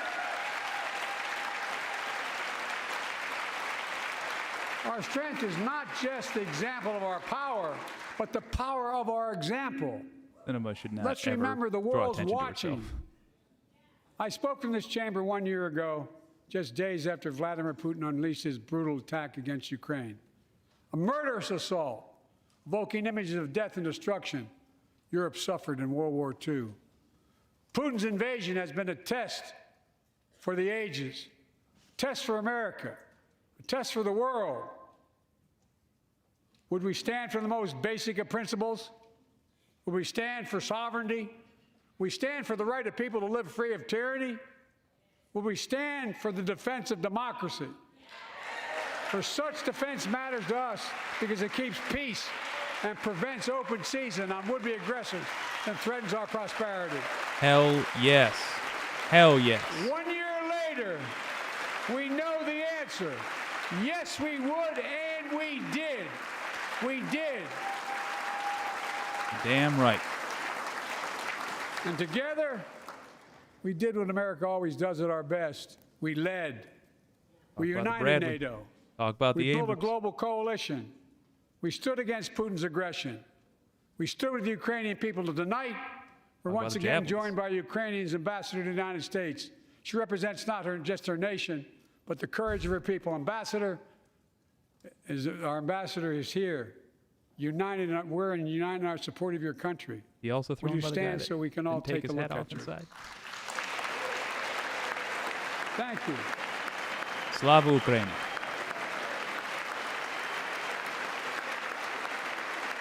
Because we're going to stand with you as long as it takes. Hell yeah.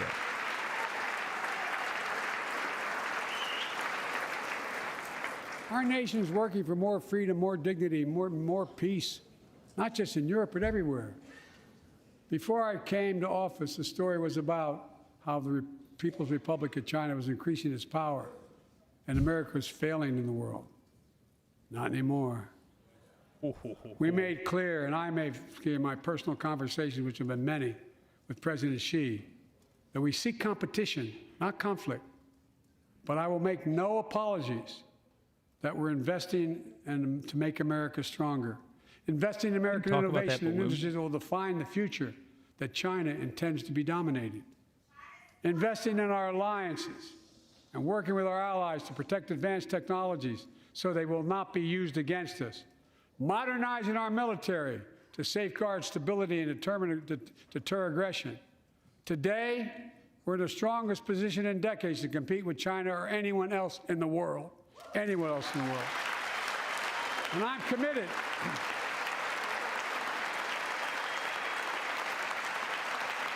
Oh, the military I'm guys. committed to work with China where we can advance American interests and benefit the world. But make no mistake about it.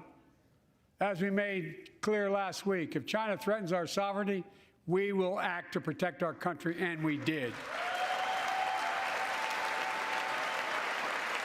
Okay, he's talking about Look. the balloon. All right. Let's be clear. Winning the competition should unite all of us. We face serious challenges across the world. But in the past 2 years, democracies have become stronger, not weaker. Autocracies have grown weaker, not stronger. Name me a world leader who changed places with Xi Jinping. Name me one. Name me one. America's rallying the world to meet those challenges, from climate to global health, to food insecurity, to terrorism, to territorial aggression. Allies are stepping up, spending more, and doing more. Look, the bridges we're forming between partners in the Pacific and those in the Atlantic, and those who bet against America are learning how wrong they are. It's never, ever been a good bet to bet against America. Never.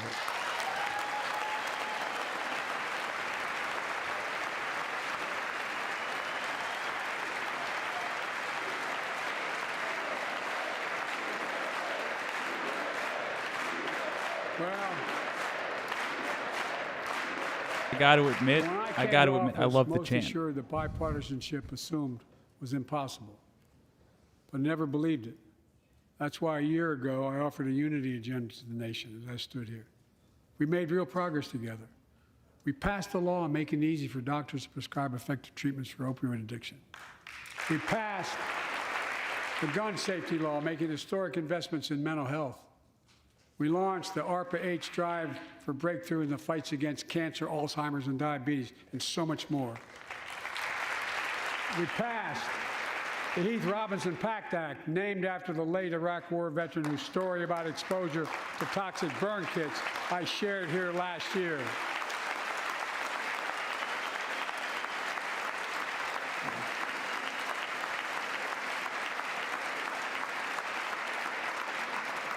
I understand something about those burn pits, but there's so much more to do.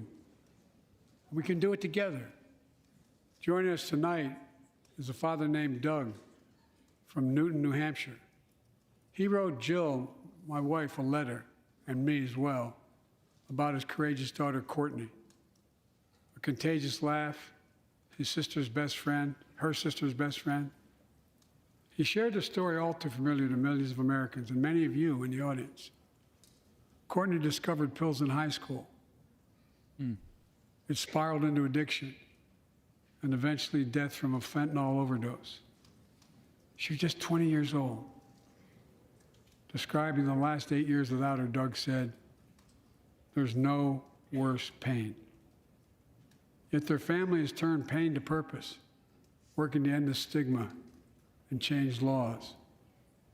He told us he wants to start a journey toward American recovery. Doug, we're with you. Fentanyl is killing more than 70,000 Americans a year.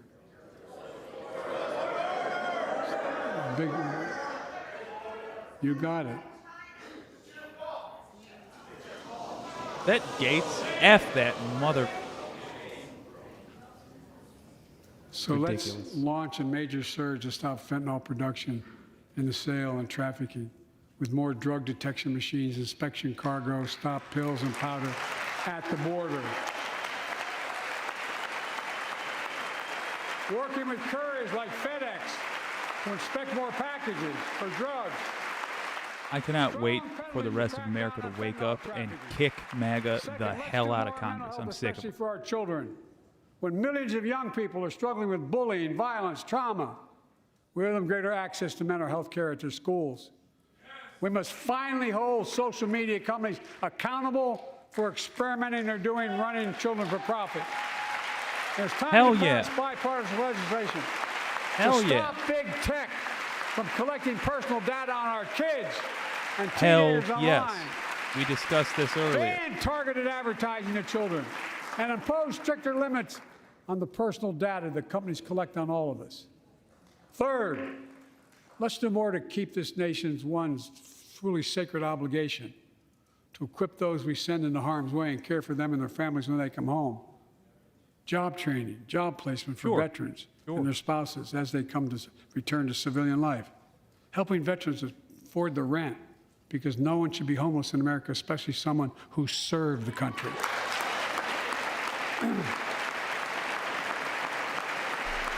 No one at all. No one at all should be homeless in America. That I agree with. And the second half as well. Dennis but that's covered by no one at all. Dennis McDonough is here of the VA. We had a first real discussion when I asked him to take the job. I'm glad he did. We were losing up to 25 veterans a day on suicide.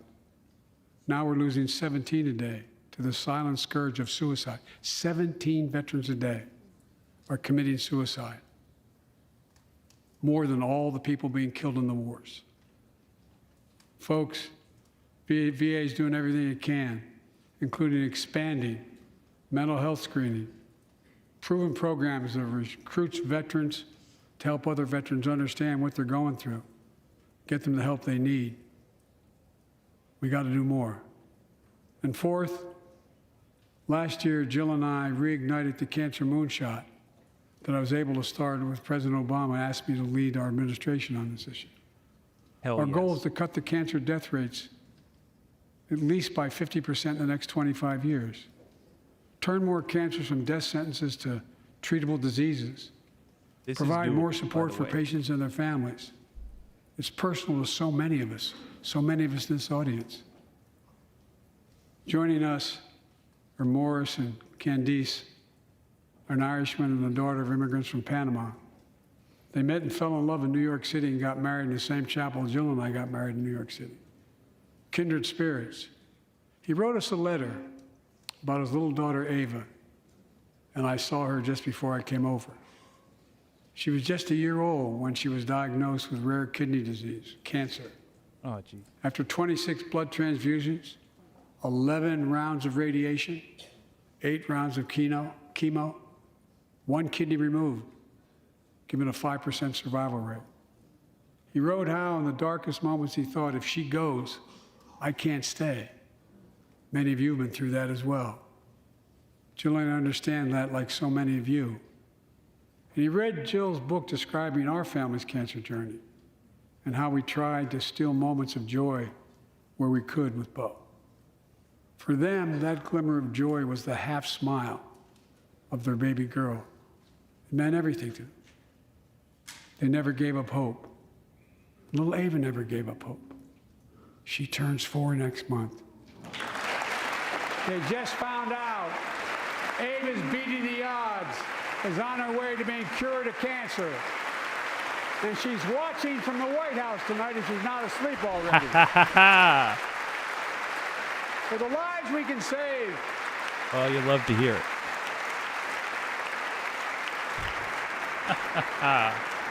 Well done, Ava. We can say in Well the done. lives we've lost. Let this be a truly American moment that rallies the country and the world together and proves that we can still do big things. 20 years ago, under the leadership of President Bush and countless advocates and champions, he undertook a bipartisan effort through PEPFAR to transform the global fight against HIV/AIDS. It's been a huge success. He thought big.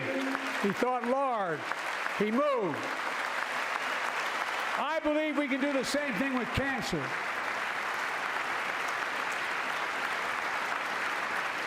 Let's end cancer as we know it. Cure some cancers once and for all. Folks, there's one reason why we've been able to do all of these things. Our democracy itself. It's the most fundamental thing of all. With democracy, everything's possible. Without it, nothing is. The last few years, our democracy has been threatened and attacked, put at risk, put to the test in this very room on January the 6th. And then just a few months ago, an unhinged, big lie, assailant unleashed a political violence, the home of the then Speaker of the House of Representatives, using the very same language the insurrectionists used as they stalked these halls and chanted on January 6th. Get him. Here tonight in this chamber is a man who bears the scars of that brutal attack, but is as tough and as strong, as resilient as they get. My friend Paul Pelosi. Paul, stand up. And now I feel bad for teasing about the hat. Holy Christ, that's Paul Pelosi. Jesus.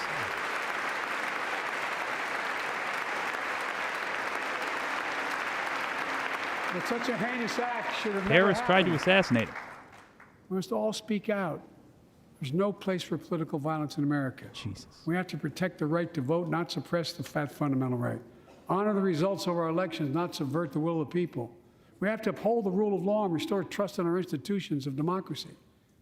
And we must give hate and extremism in any form no safe harbor. The attack on Paul Pelosi is nothing short of the caning of Charles Sumner. Same thing. Must not be a partisan issue. It's an American issue. Every generation of Americans has faced a moment where they have been called to protect our democracy, defend it, stand up for it. Protecting them against that guy. My fellow Americans, McCarthy and his we ilk. meet tonight at an inflection point, one of those moments that only a few generations ever face, where the direction we now take is going to decide the course of this nation for decades to come. We're not bystanders of history. We're not powerless before the forces that confront us. It's within our power of we, the people. We're facing the test of our time. We have to be the nation we've always been at our best, optimistic, hopeful, forward-looking. A nation that embraces light over dark, hope over fear, unity over division, stability over chaos. We have to see each other not as enemies, but as fellow Americans. We're good people. The only nation in the world built on an idea, the only one.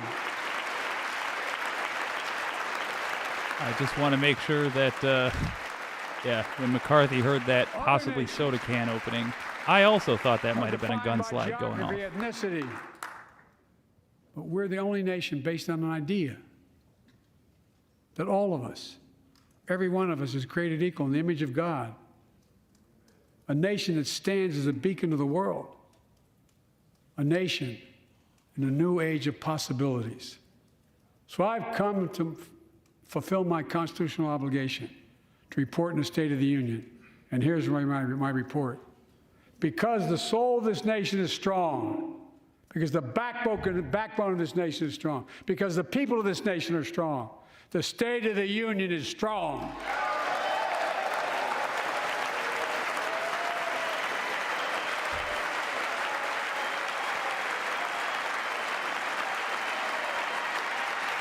Not sure I wholeheartedly agree that the State of the Union is strong. We are not united. I'm not But I new agree to with this the place. sentiment. I stand here tonight feeling having behind served it. as long as about any one of you who've ever served here. But I've never been more optimistic about our future, about the future of America. We just have to remember who we are. We're the United States of America, and there's nothing beyond our capacity if we do it together. God True. bless you all, and may God protect our troops. Thank you.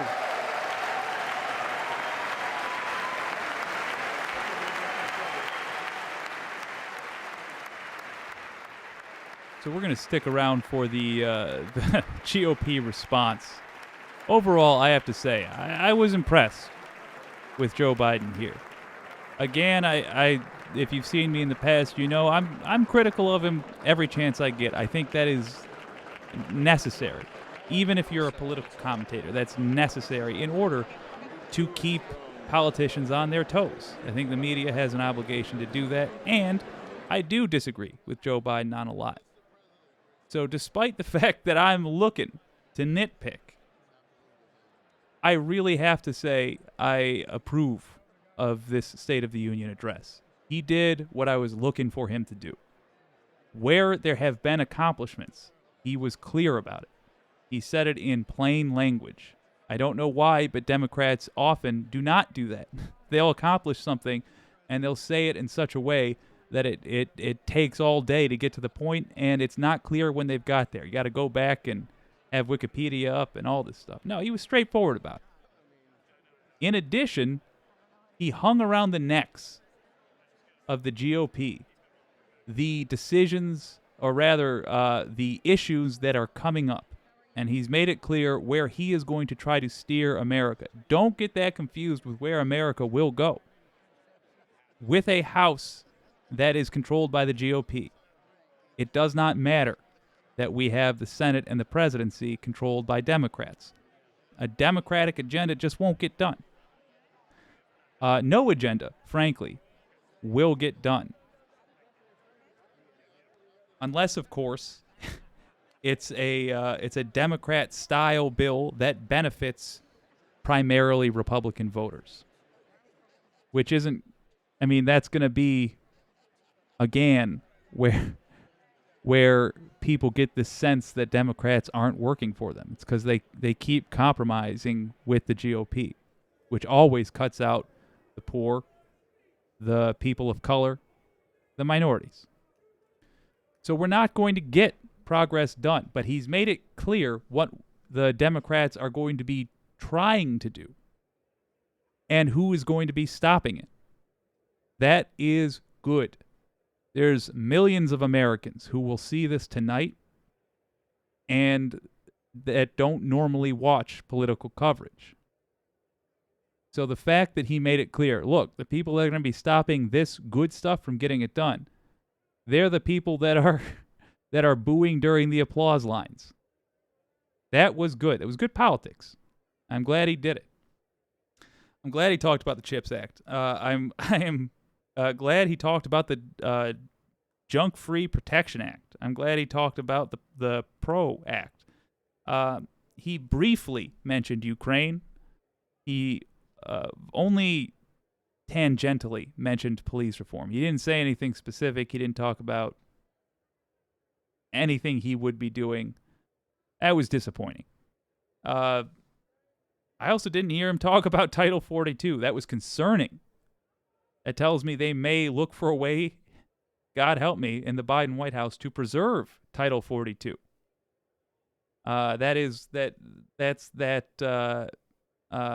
effort to keep people out of our country, immigrants out of our country who are seeking asylum under the guise of COVID protections. That is, frankly, something that makes me nervous, and I think we should watch out for in the future. But by and large, it was an incredibly satisfying State of the Union. He did not hesitate to make clear where where the governing bodies of America stand. Also, here's a piece of criticism. I really did not like all the times that, or rather, in contrast, I did not like all the times he called legislation bipartisan that barely got any GOP support. The reason being, for your average American, that makes it seem like this is something that the GOP sat down with the Democrats about, and they said, we both agree there's a problem here. How can we fix it? It's not what happened. This is legislation that barely passed, because most Republicans voted against it. And America needs to understand, when you're voting Republican, you're voting against anything of use getting done. You're voting for people that are going to bleed America as much as possible on behalf of big corporations. That's what you're voting for. I would have preferred he made that a lot more clear. I also would have loved to hear him talk about cork packing. I didn't think that was likely, and I don't think that's a thing he is going to pursue at all. But all around, if you're looking for the Jake assessment here of that State of the Union, fantastic. Really fantastic.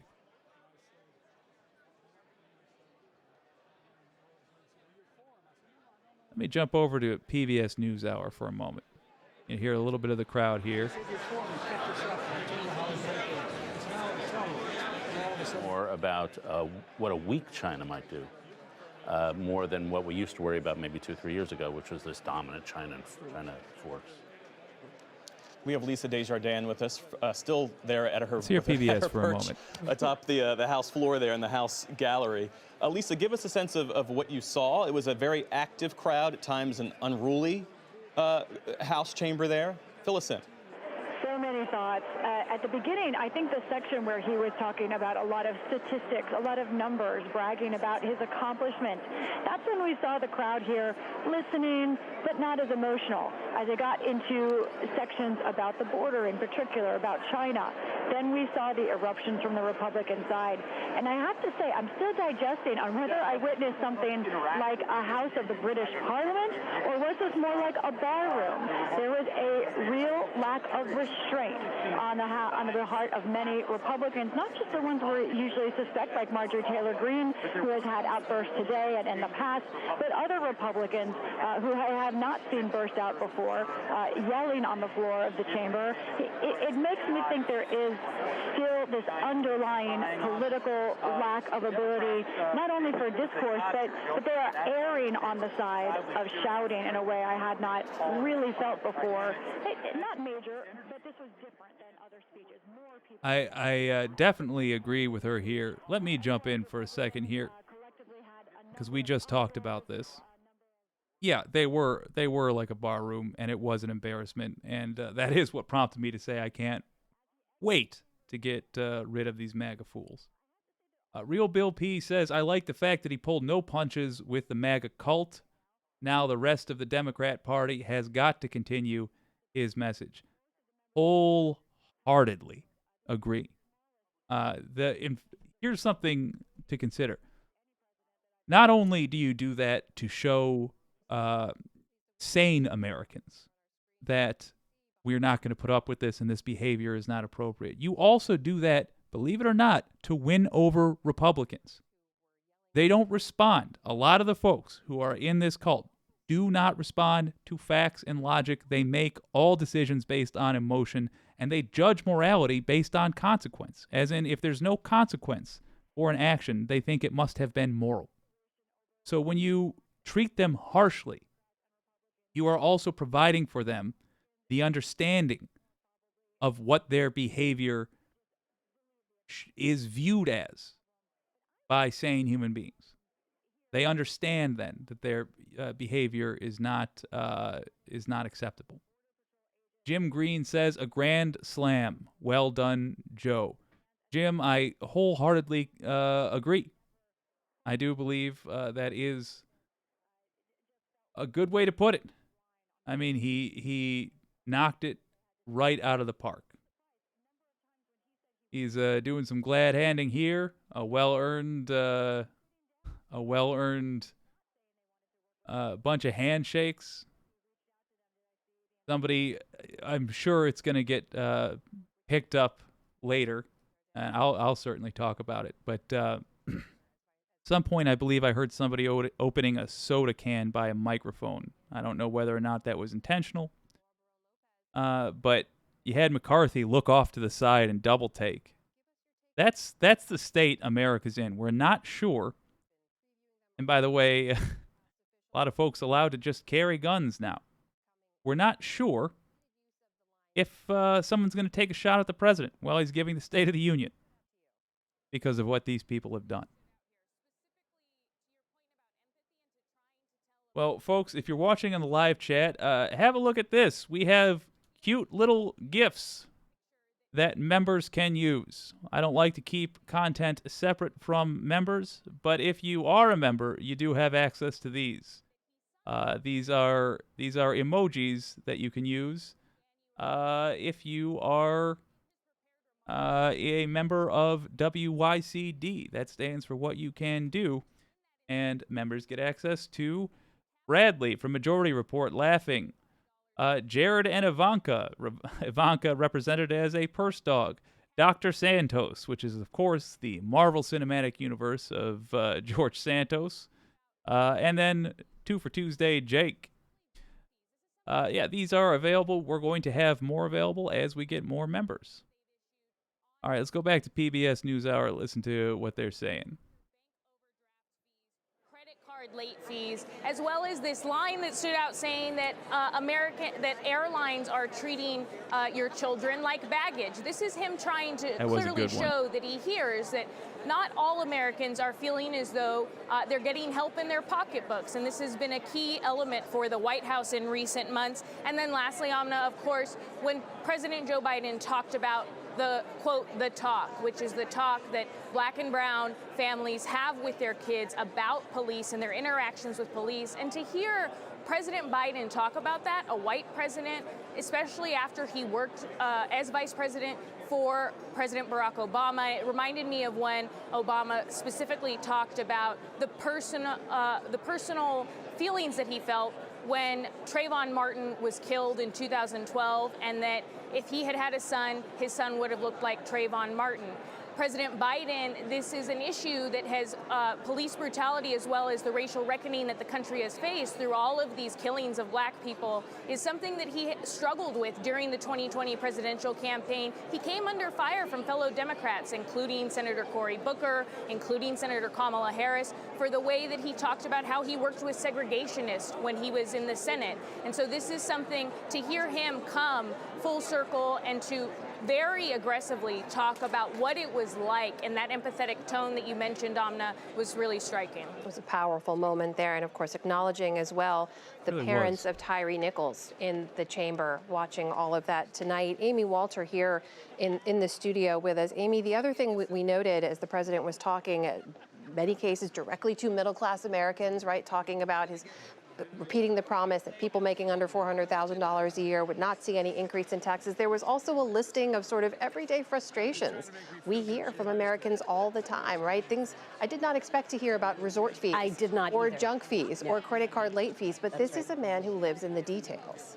Well, also in the day-to-day lives of people, right? Most Americans are not engaged on policy in the way that the people around this table and the people in that room are, right? Their day-to-day existence is about what is government doing to make my life a little bit better, a little less challenging. No, it's not changing the world. It's not turning the world on its axis to take a resort fee out. But what it suggests is it's the little things that start to add up. The family economy, the budget that, you're worried for every one of these little expenses. Now, if you're Republicans, you say, yeah, the reason that they're worried about these little expenses is because everything's more expensive now. The inflation that people are feeling is because of Joe Biden's reckless spending. That's the argument you should expect to hear, I think, from Republicans after the president leaves the chamber and over the course of the campaign in 2024. But I think the fact that the president spent most of his time talking about what he had already accomplished, the administration had already accomplished, the 300 bipartisan bills that were already passed, rather than trying to focus on big, huge things we're going to get done in the next 2 years, is a nod to the reality of a divided Congress and also a nod to the fact that he's going to be spending a lot more time these next year and a half talking about what has happened as opposed to what could happen.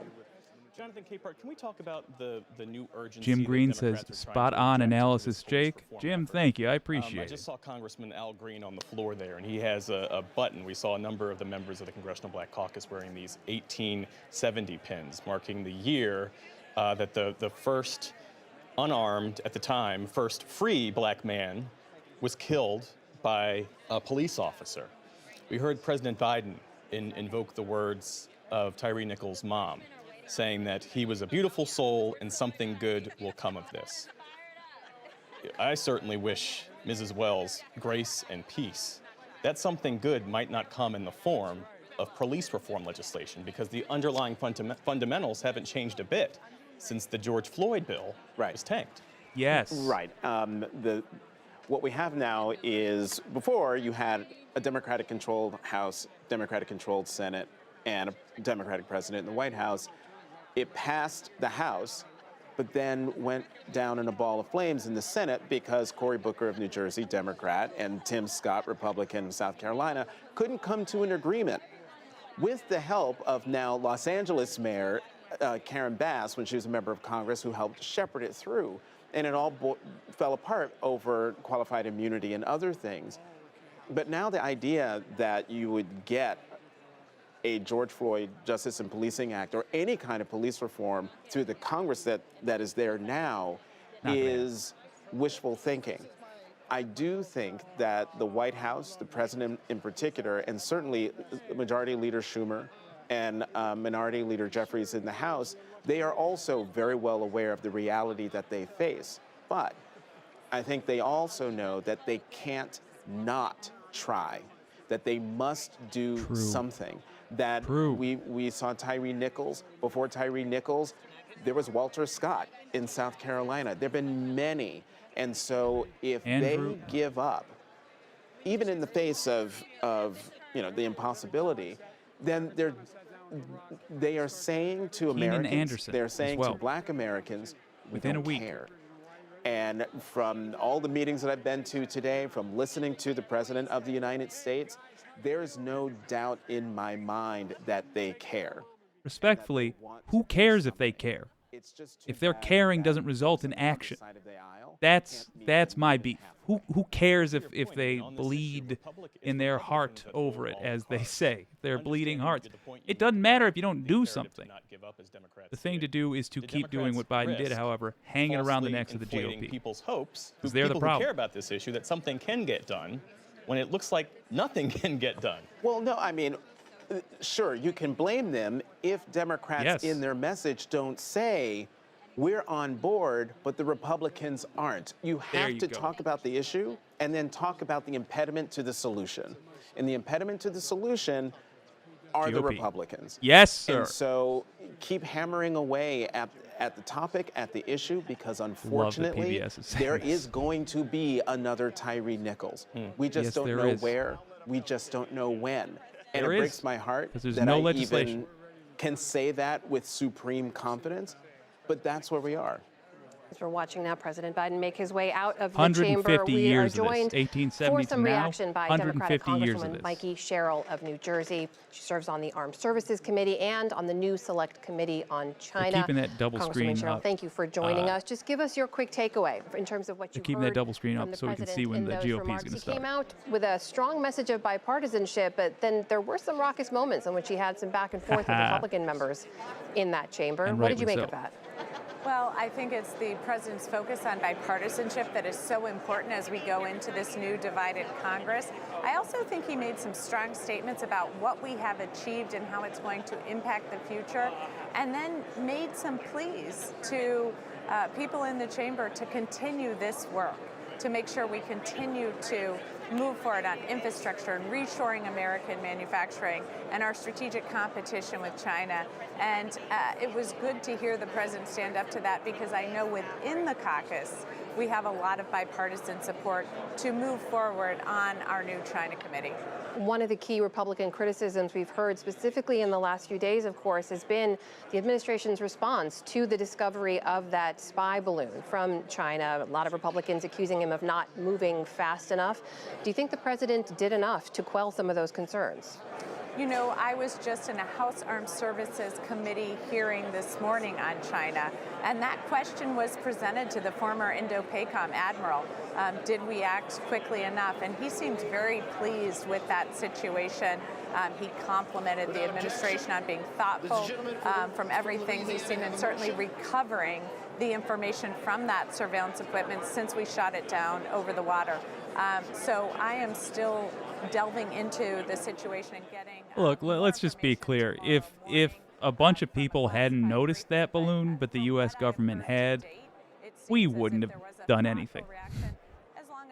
That happened. That surveillance balloon is the sort of thing that happens all the time. This was a political stunt. Shoot it down, don't shoot it down, whatever. It was something that, in my opinion, was blown way out of proportion. And economic policies and steps he was proposing and touting.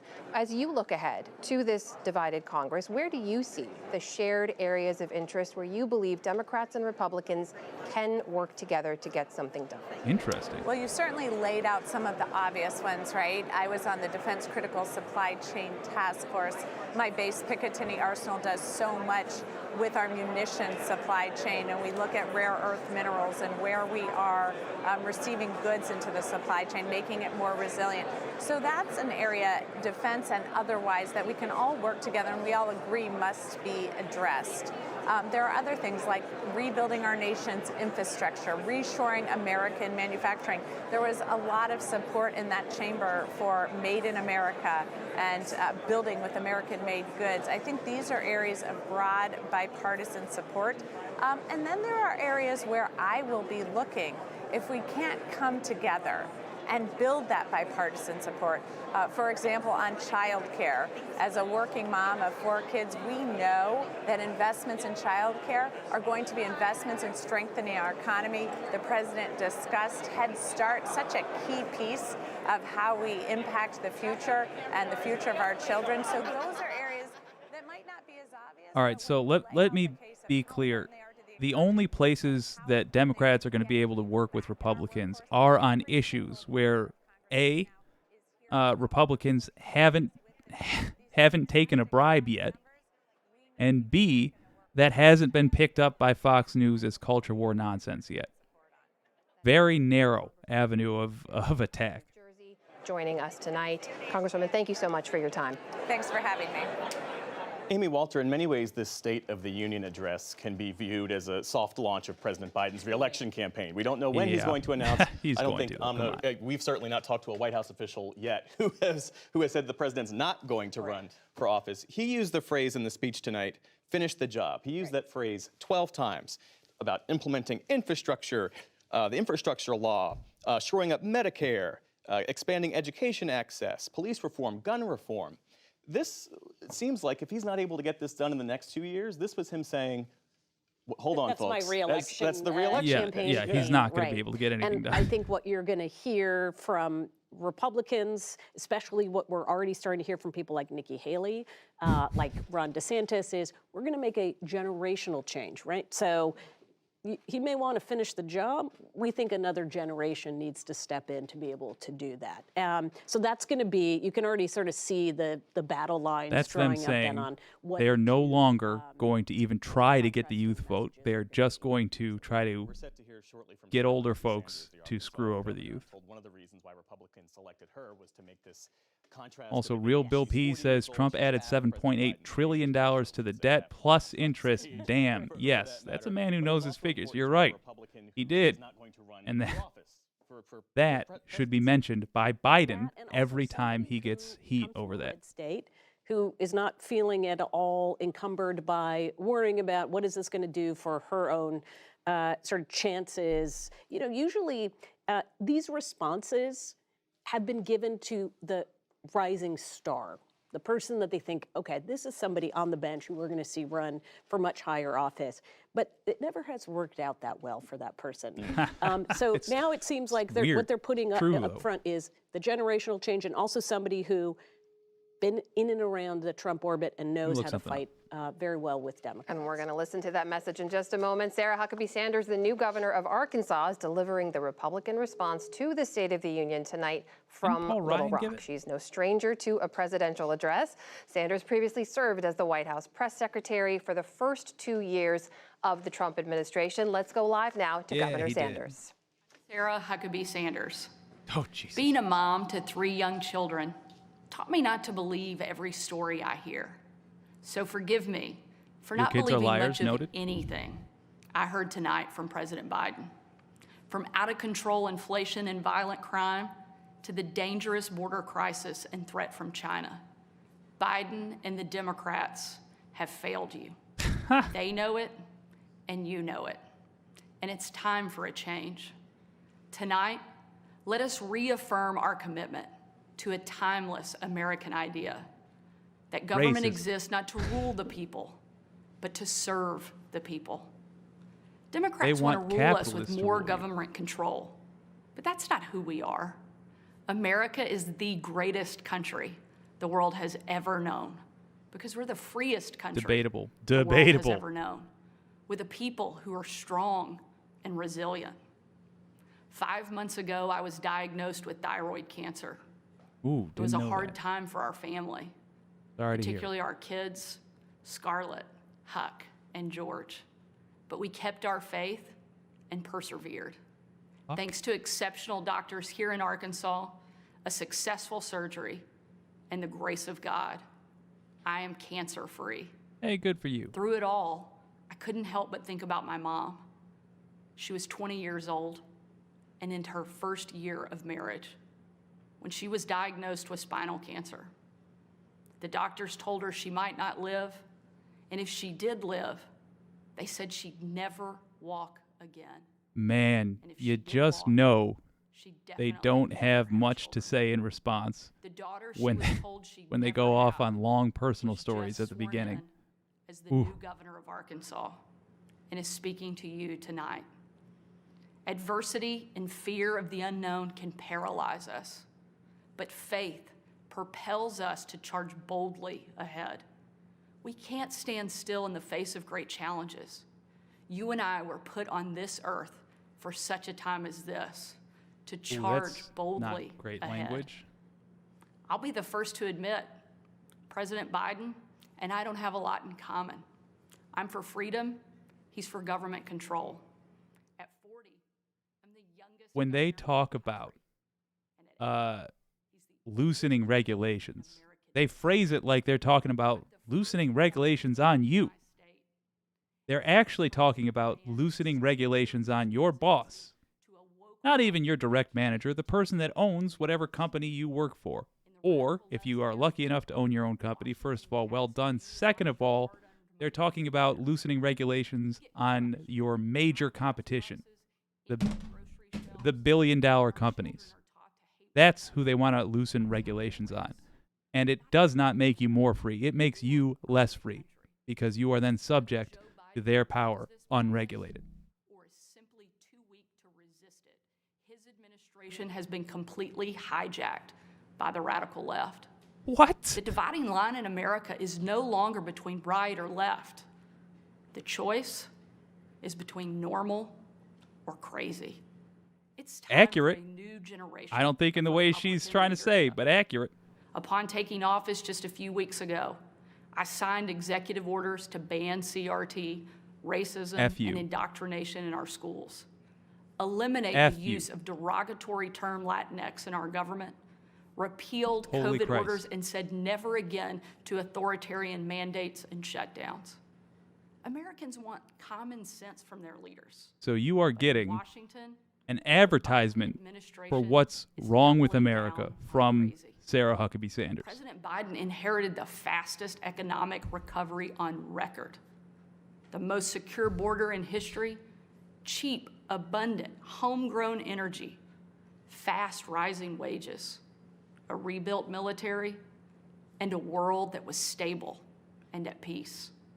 But over the last 2 years, Democrats destroyed it all. Despite Democrats' trillions in reckless spending and mountains of debt, we now have the worst border crisis in American history. Cut the deficit by 1.5 trillion. Remember that. My heart breaks for every parent who has lost a son or daughter to addiction.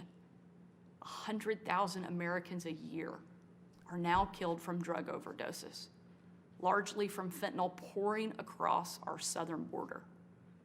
Yet the Biden administration refuses to secure the border and save American lives. And after have you ever noticed that they don't get very specific when they're saying secure the border? Do they even know what they're calling for? What are they calling for? That's how we got the wall. They're always so vague on that nobody has any sense of what that might actually look like. President Biden's weakness puts our They don't either. They don't know what they're talking about. At risk. They're just distracted. Refusal to stand up to China, our most formidable adversary, is dangerous. I don't think it's an important issue in and of itself, but she's saying he refuses to stand up to China right after we shot down a Chinese craft. It's a silly weather balloon spy, whatever. But come on, Sarah. The Biden administration seems more interested in woke fantasies than the hard reality Americans face every day. Most Americans simply want to live their lives in freedom and peace. But we are under attack we're going to try to stop that. War we didn't start and never wanted to fight. Every day we are told we must partake in their rituals, salute their flags, and worship their false idols.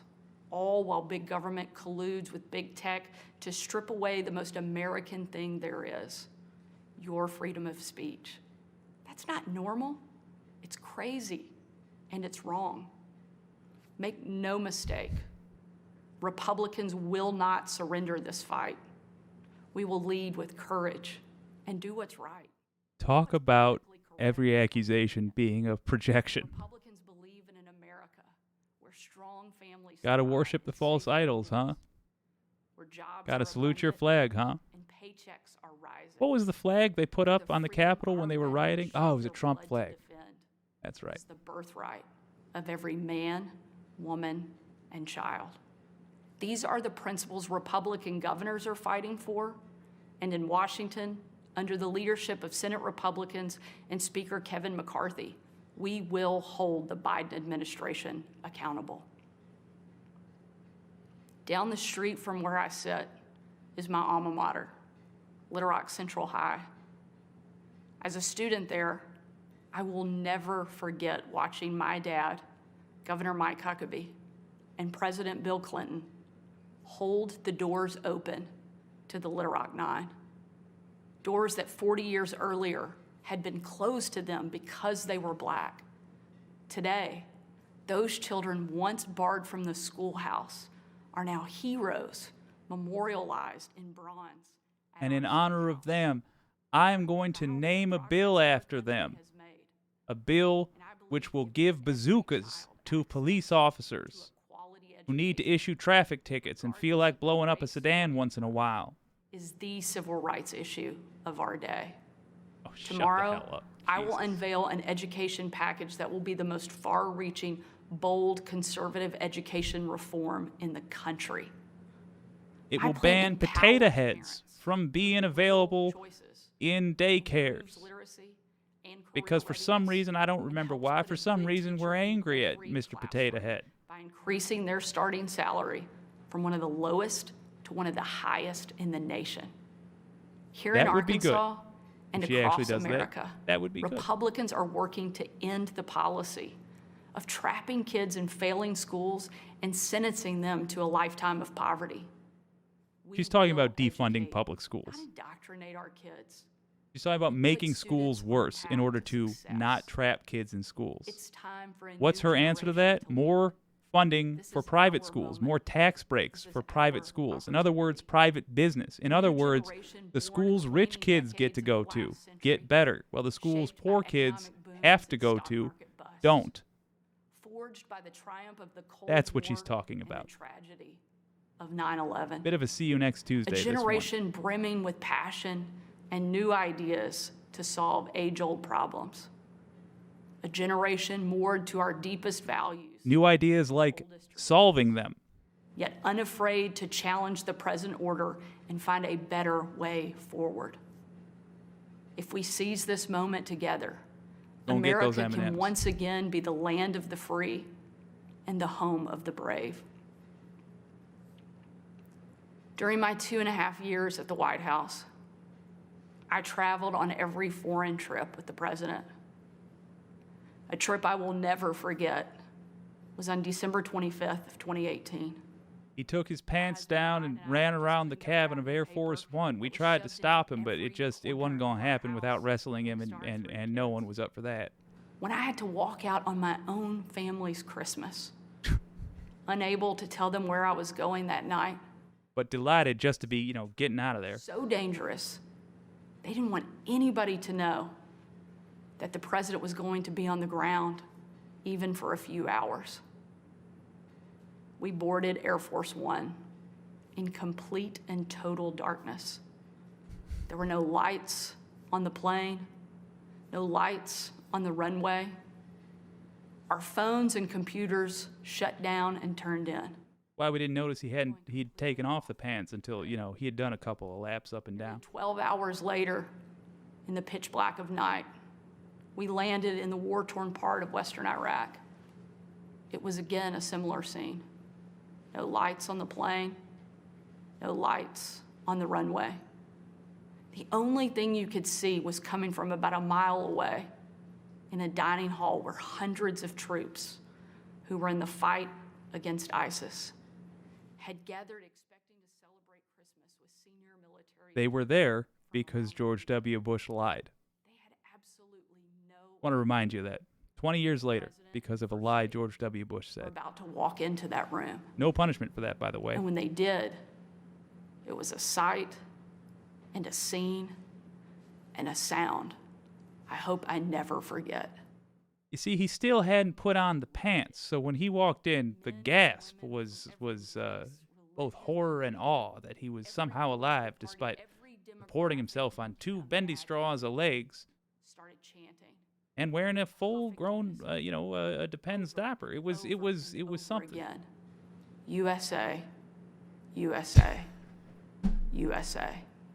Oh, It was she an wanted that to absolutely be a poignant perfect line. picture of what makes our country great. One of the young soldiers Big gulps. Diabetes, untreated. I re-enlisted in the Literally doing sexual favors for gallons of gasoline. Son, I'm here America. because of you. Shortly after, that young soldier came up to me. He said, Sarah, you have a tough job. He said, Sarah, denying my health care and ensuring that when I get back is going to be tough. You're going to be held to account for it, and I just want you to know, Sarah, me, the hypothetical soldier in your story, I'm behind you. I believe in what you're doing, ensuring that I have no medical treatment waiting for me home. I got no social safety net whatsoever. You are what's great about America. We are in this together. Overwhelmed with emotion and speechless, I just hugged him with tears in my eyes and a grateful heart for our heroes who keep us free. And I reiterate, doing absolutely nothing legislatively to help them. I felt emotion as I knew I would absolutely betray this young man in every possible way. Felt good, felt right. Our part in the fight for freedom. America is great because we are free. But today, our freedom is under attack, and the America we love is in danger. Jeez. President Biden and the Democrats have failed you, and it's time for a change. A new generation of Republican leaders are stepping up, not to be caretakers of the status Marjorie quo, Taylor Greene, but to be Matt change Gaetz, makers for the American Lauren people. Boebert, you've seen him. George We know Santos. not what the future holds. Sure is a new But we generation know of Republican who leaders. holds the future in his hands. And with God as our witness, we will show the world that America is still the place where freedom reigns and liberty will never die. Thank you. God bless you. No matter how And God hard I try to bless kill it, America. it just won't die. And we have been listening to Republican Arkansas Governor Sarah Huckabee Sanders, former White House press secretary for former President Donald Trump, the youngest governor in the country, the first female governor in Arkansas, seeking to undercut President Biden's State of the Union address, saying that he's weak, that he's beholden to, quote, woke fantasies, and that he's Just real untethered quick, from the mainstream. Arkansas has had a whole lot of Republican governors. Look where it is in terms of GDP per capita. It's actually number 49. That Americans want common sense from their leaders, but in Washington, she said, the Biden administration is doubling down on crazy. What are we to make of that? Well, she hit some issues which are good Republican issues. I mean, the cultural issues are good Republican issues. They've won some elections off that. I think the fentanyl on the border is a good issue. We legitimately have problems at the border. China is an issue they're trying to get mileage out of. I'm not sure they are getting mileage out of. Education reform has suddenly become a good Republican issue. After decades in which Democrats had huge advantages in education, now it's sort of dead even. Nah. And so those are some issues I was not surprised to see her hit. Hold up. I think the one No, it isn't. Is It's an issue they talk about a lot. It's not become a good Republican issue. It's just an issue that they talk about a lot. There's a difference. What they talk about is privatizing, always privatizing. Now they want to privatize schools. Betsy DeVos, goddamn her, got that started in Michigan. I'm so sorry we let that spiral out of control. In the Biden speech, when he's attacking Awful. corporations, Republicans are reflexively not going along with them, seeming to slip back into, oh, yeah, It's we're true. the corporate party again. And so they really have to make up their mind. Are they a populist party or are they the old Republican Party? You may hear you saying, that's Yeah, right, that's right. I thought the exact same thing, that this was very similar to what we heard in the 2022 campaign. It was very heavy on culture war. Also, they did talk a lot about inflation and trying to attach Biden to it. But what I heard from many Democrats and Republican strategists, especially after the election was over, was we didn't have a message. We said Biden has an inflation problem. We tried to make it all about Biden, and yet what voters were telling us back was, okay, we get it. We don't think Joe Biden's doing a very good job on the economy, but what is your answer to that? And there hasn't been an answer to that. That's not clearly what no answer. Sarah Huckabee Sanders, the governor of Arkansas, was doing. What will be very interesting to see, though, are how some of the other Republican governors or former governors going to talk about the economy, especially since they are the ones now in charge of running as an executive and how that gets played in. Yeah. Jonathan Capehart, I saw you scribbling furiously as Governor Sanders get ready was for speaking a whole there. lot It also of strikes me nothing that there was this message she repeatedly hit about a new generation of leaders. She wanted to hit that contrast between the place she holds and President Biden as she presented. I was so glad she said that. I was so glad. Tear him to bits, my friend. President, whose name she did not mention Talk about in these those new remarks. Republican but what leaders. was your Who's takeaway? also 79 years old. David, I'm glad you brought up the fact that one thing she didn't talk about was the economy. You took her speech seriously in a way I couldn't the moment she said that he's a man who can't say what a woman is. This speech, I'm trying not to levitate from my chair because there were so many. She leaned so hard into the culture wars that she just slid right into ignorance. And for her to say, to revel in the fact that she is an alum of Little Rock Central High School and lauding the Little Rock Nine and their stature, they're memorialized when the Republicans, particularly in Florida, but I guess now in Arkansas, are going to make it illegal for students to learn about why the Little Rock Nine are significant and are in bronze in Little Rock. This speech was entirely offensive. When she talks about, Republicans are there for freedom and Americans. Which Americans and what freedoms? What about the trans kids whose they've got targets on their backs? Or kids, LGBTQ kids in schools, or black kids in schools who can't learn their history because government is making it illegal. Wonderful. She's the youngest governor in Arkansas, and she's drawing these contrasts with an 80-year-old president. But thank goodness we have an 80-year-old president who just gave a speech to the nation, the entire nation, about what he wants to do for them. There was that moment when the president said, look, you guys you voted against the infrastructure bill, but then you show up and take credit for the projects and the jobs that come, and I look forward to you guys doing it again.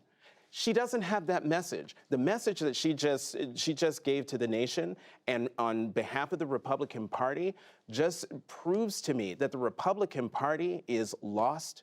Not lost, it's gone. And if they're going to keep digging themselves into these culture war issues, great. More power to them. It's great for the Republican the Republican base, I guess.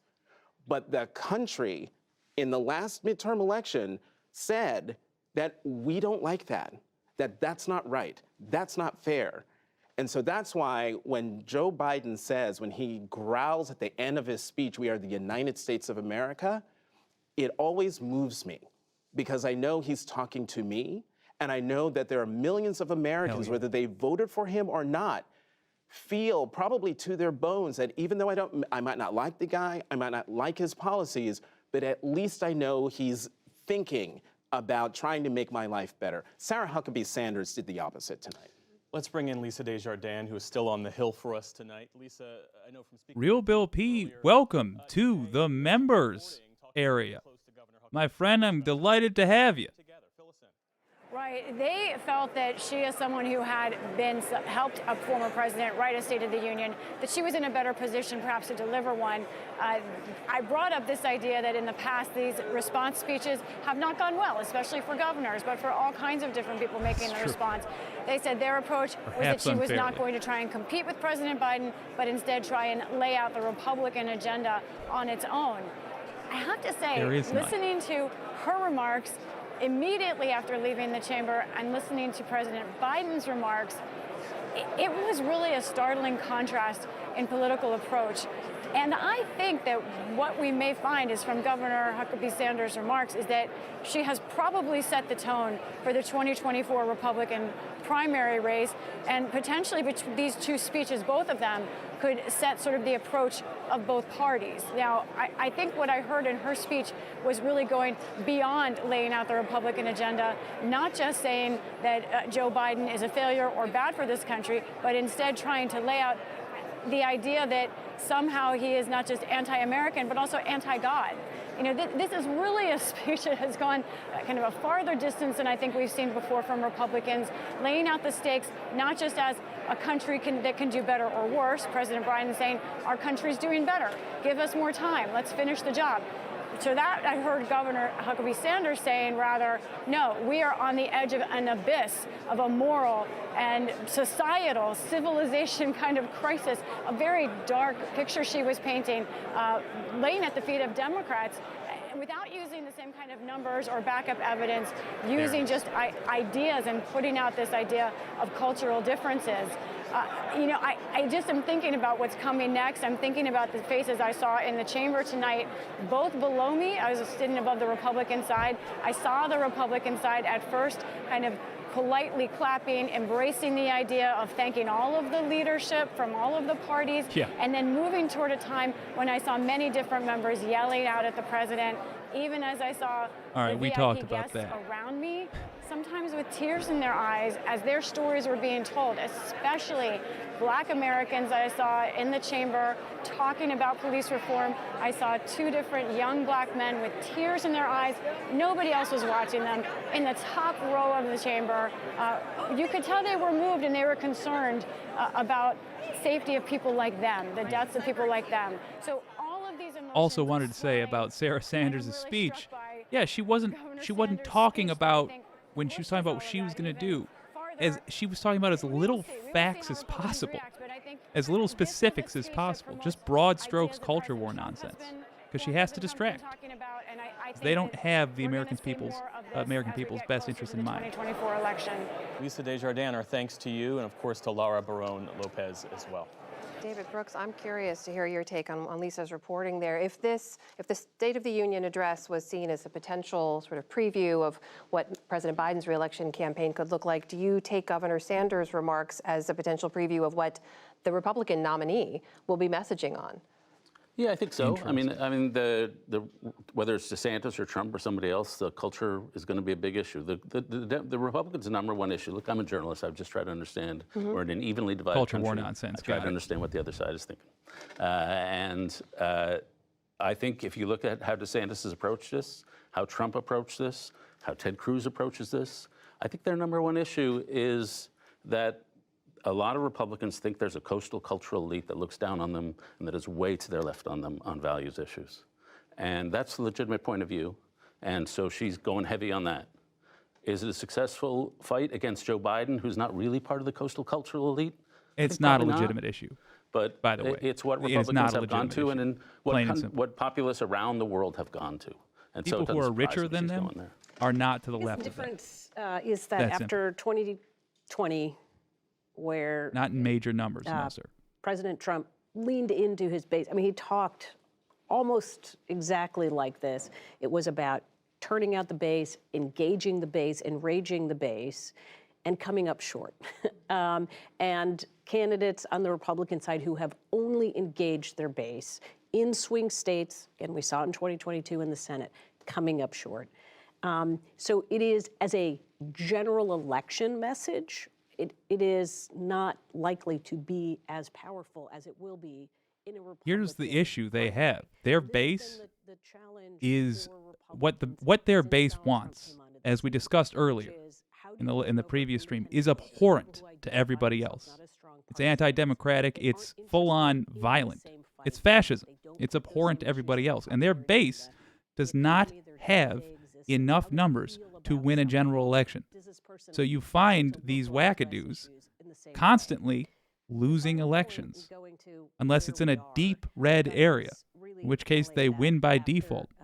But then you have to deal with the consequences of them actually legislating, and it's a nightmare. 80% of those people said to Pew, not only do we have different priorities, but we fundamentally disagree about core American values. That is at 80% its challenge. What in a are Pew Research poll. polarizations about? Core American values. That's where the difference is, not just on, should we talk about jobs or the economy or immigration? Jonathan, you have 30 seconds left, friend. You have the final word. Look, the great thing about the State of the Union is that we hear what the president has to say, his vision for the country, and then we get to watch what he does after. And so tomorrow he's going to Wisconsin, and the vice president's going out. Everyone's going out around the country. Will they maintain this energy that the president showed tonight? Will they maintain that not just tomorrow, but through the end of the year? We will watch and we will see. Jonathan Capehart, David Brooks, Amy Walter, thank you so much for being with us tonight. And that concludes our special live coverage of the President's State of the Union address. We hope. And it also concludes my live coverage. Let's have a gander here real quick at at the comments. Man, I love it. Swan saying hi to Real Bill P. What's up? Swan, good to see you as well. Jim Green says, stepping up to crush y'all. Fair enough. Real Bill P, using the emojis. I love it. I guarantee that Sarah Huckabee couldn't define CRT. Real Bill P, I guarantee you're right. She could not. Jim Green says, Arkansas, the brain trust of the American right. Oh, my friend. Oh, my friend, you're on what you can do right now. That means we got the facts to back up the opinions. You're quite correct. In fact,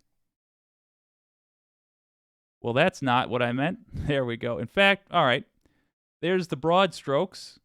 That's what's been happening to America as the right has gone more right and the left has gone more right since 1970, the last 53 years. We now have the upper class, the rich, holding more money than everybody else. And why is that? Well, it's this right chart. This right here is each state. It's color-coded, and it's color-coded to represent which governing party controls them. Republicans or Democrats. Red is Republican-controlled. Blue, Democrat. And to underline your point, this is their gross domestic product per capita, as in each person, the money available to them per person, the amount of money made by each person. So if you have, say, a bunch of rich people in one town and a bunch of poor people in another, and they're in the same district, it doesn't average that out. This says what the average person holds. Have a look at where Arkansas falls on that list. Second from the bottom. Arkansas has been under GOP control since forever. Deep red means the state's doing worse, by and large. The only true exception up there is North Dakota. North Dakota has had benefits from where it is geographically to offset some of this. They also have benefits from military production facilities. Alaska, a bit of an outlier because of the relatively small population to land. However, the rest, look at the trends. And you know what? Let's not even put the pin in North Dakota and Alaska. However they get there is fine. Look at the general trend. If it is run by Democrats, it's doing okay.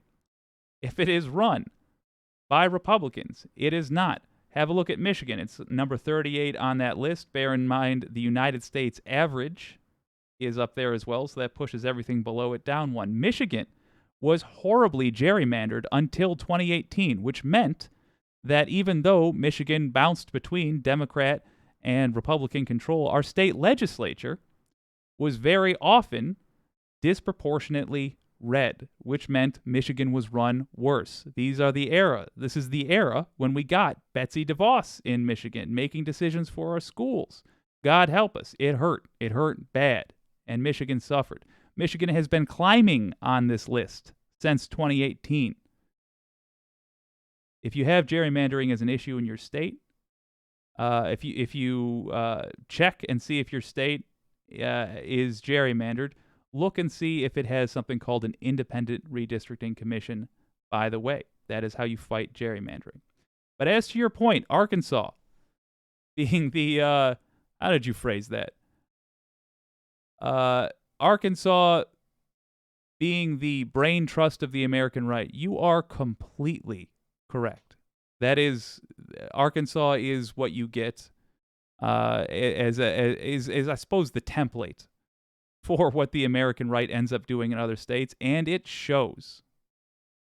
It absolutely shows. Real Bill P says trickle-down economics have failed the people. Yes. As per this, yes. Right in line with the popularity of trickle-down economics. We have, ironically, the middle income, the middle class, trickling down in the way you don't want.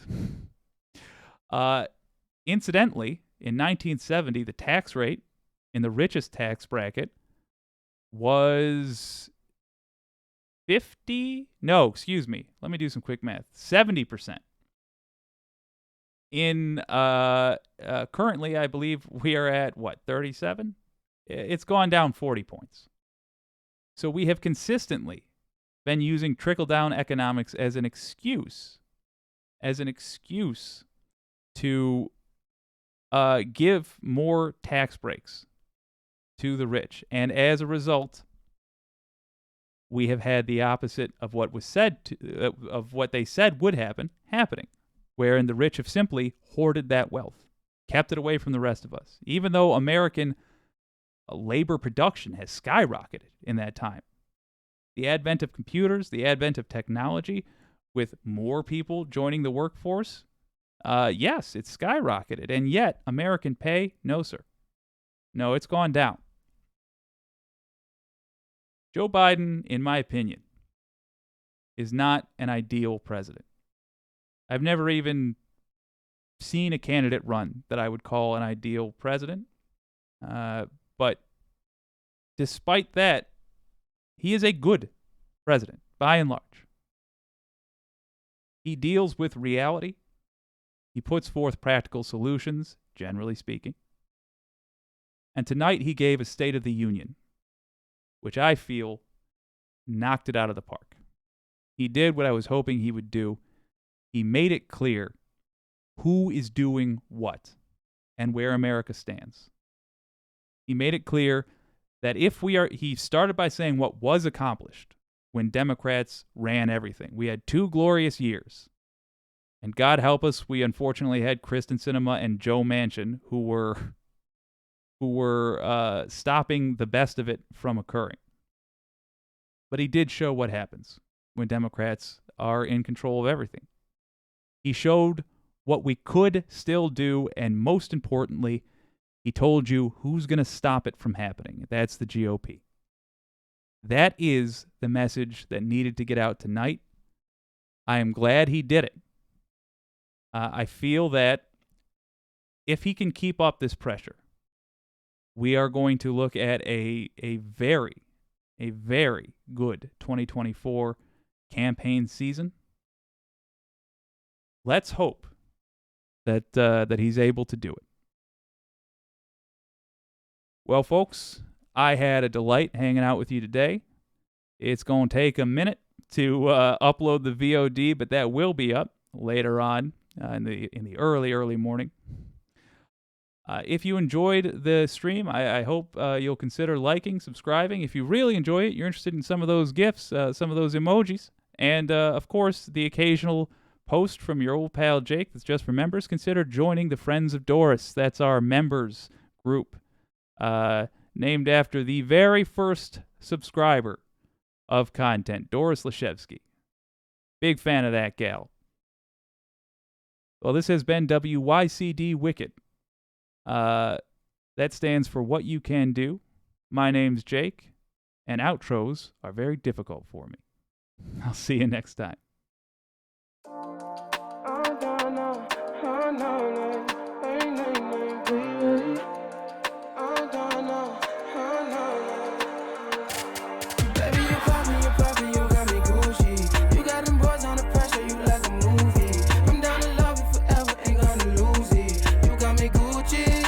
me Gucci. Yeah.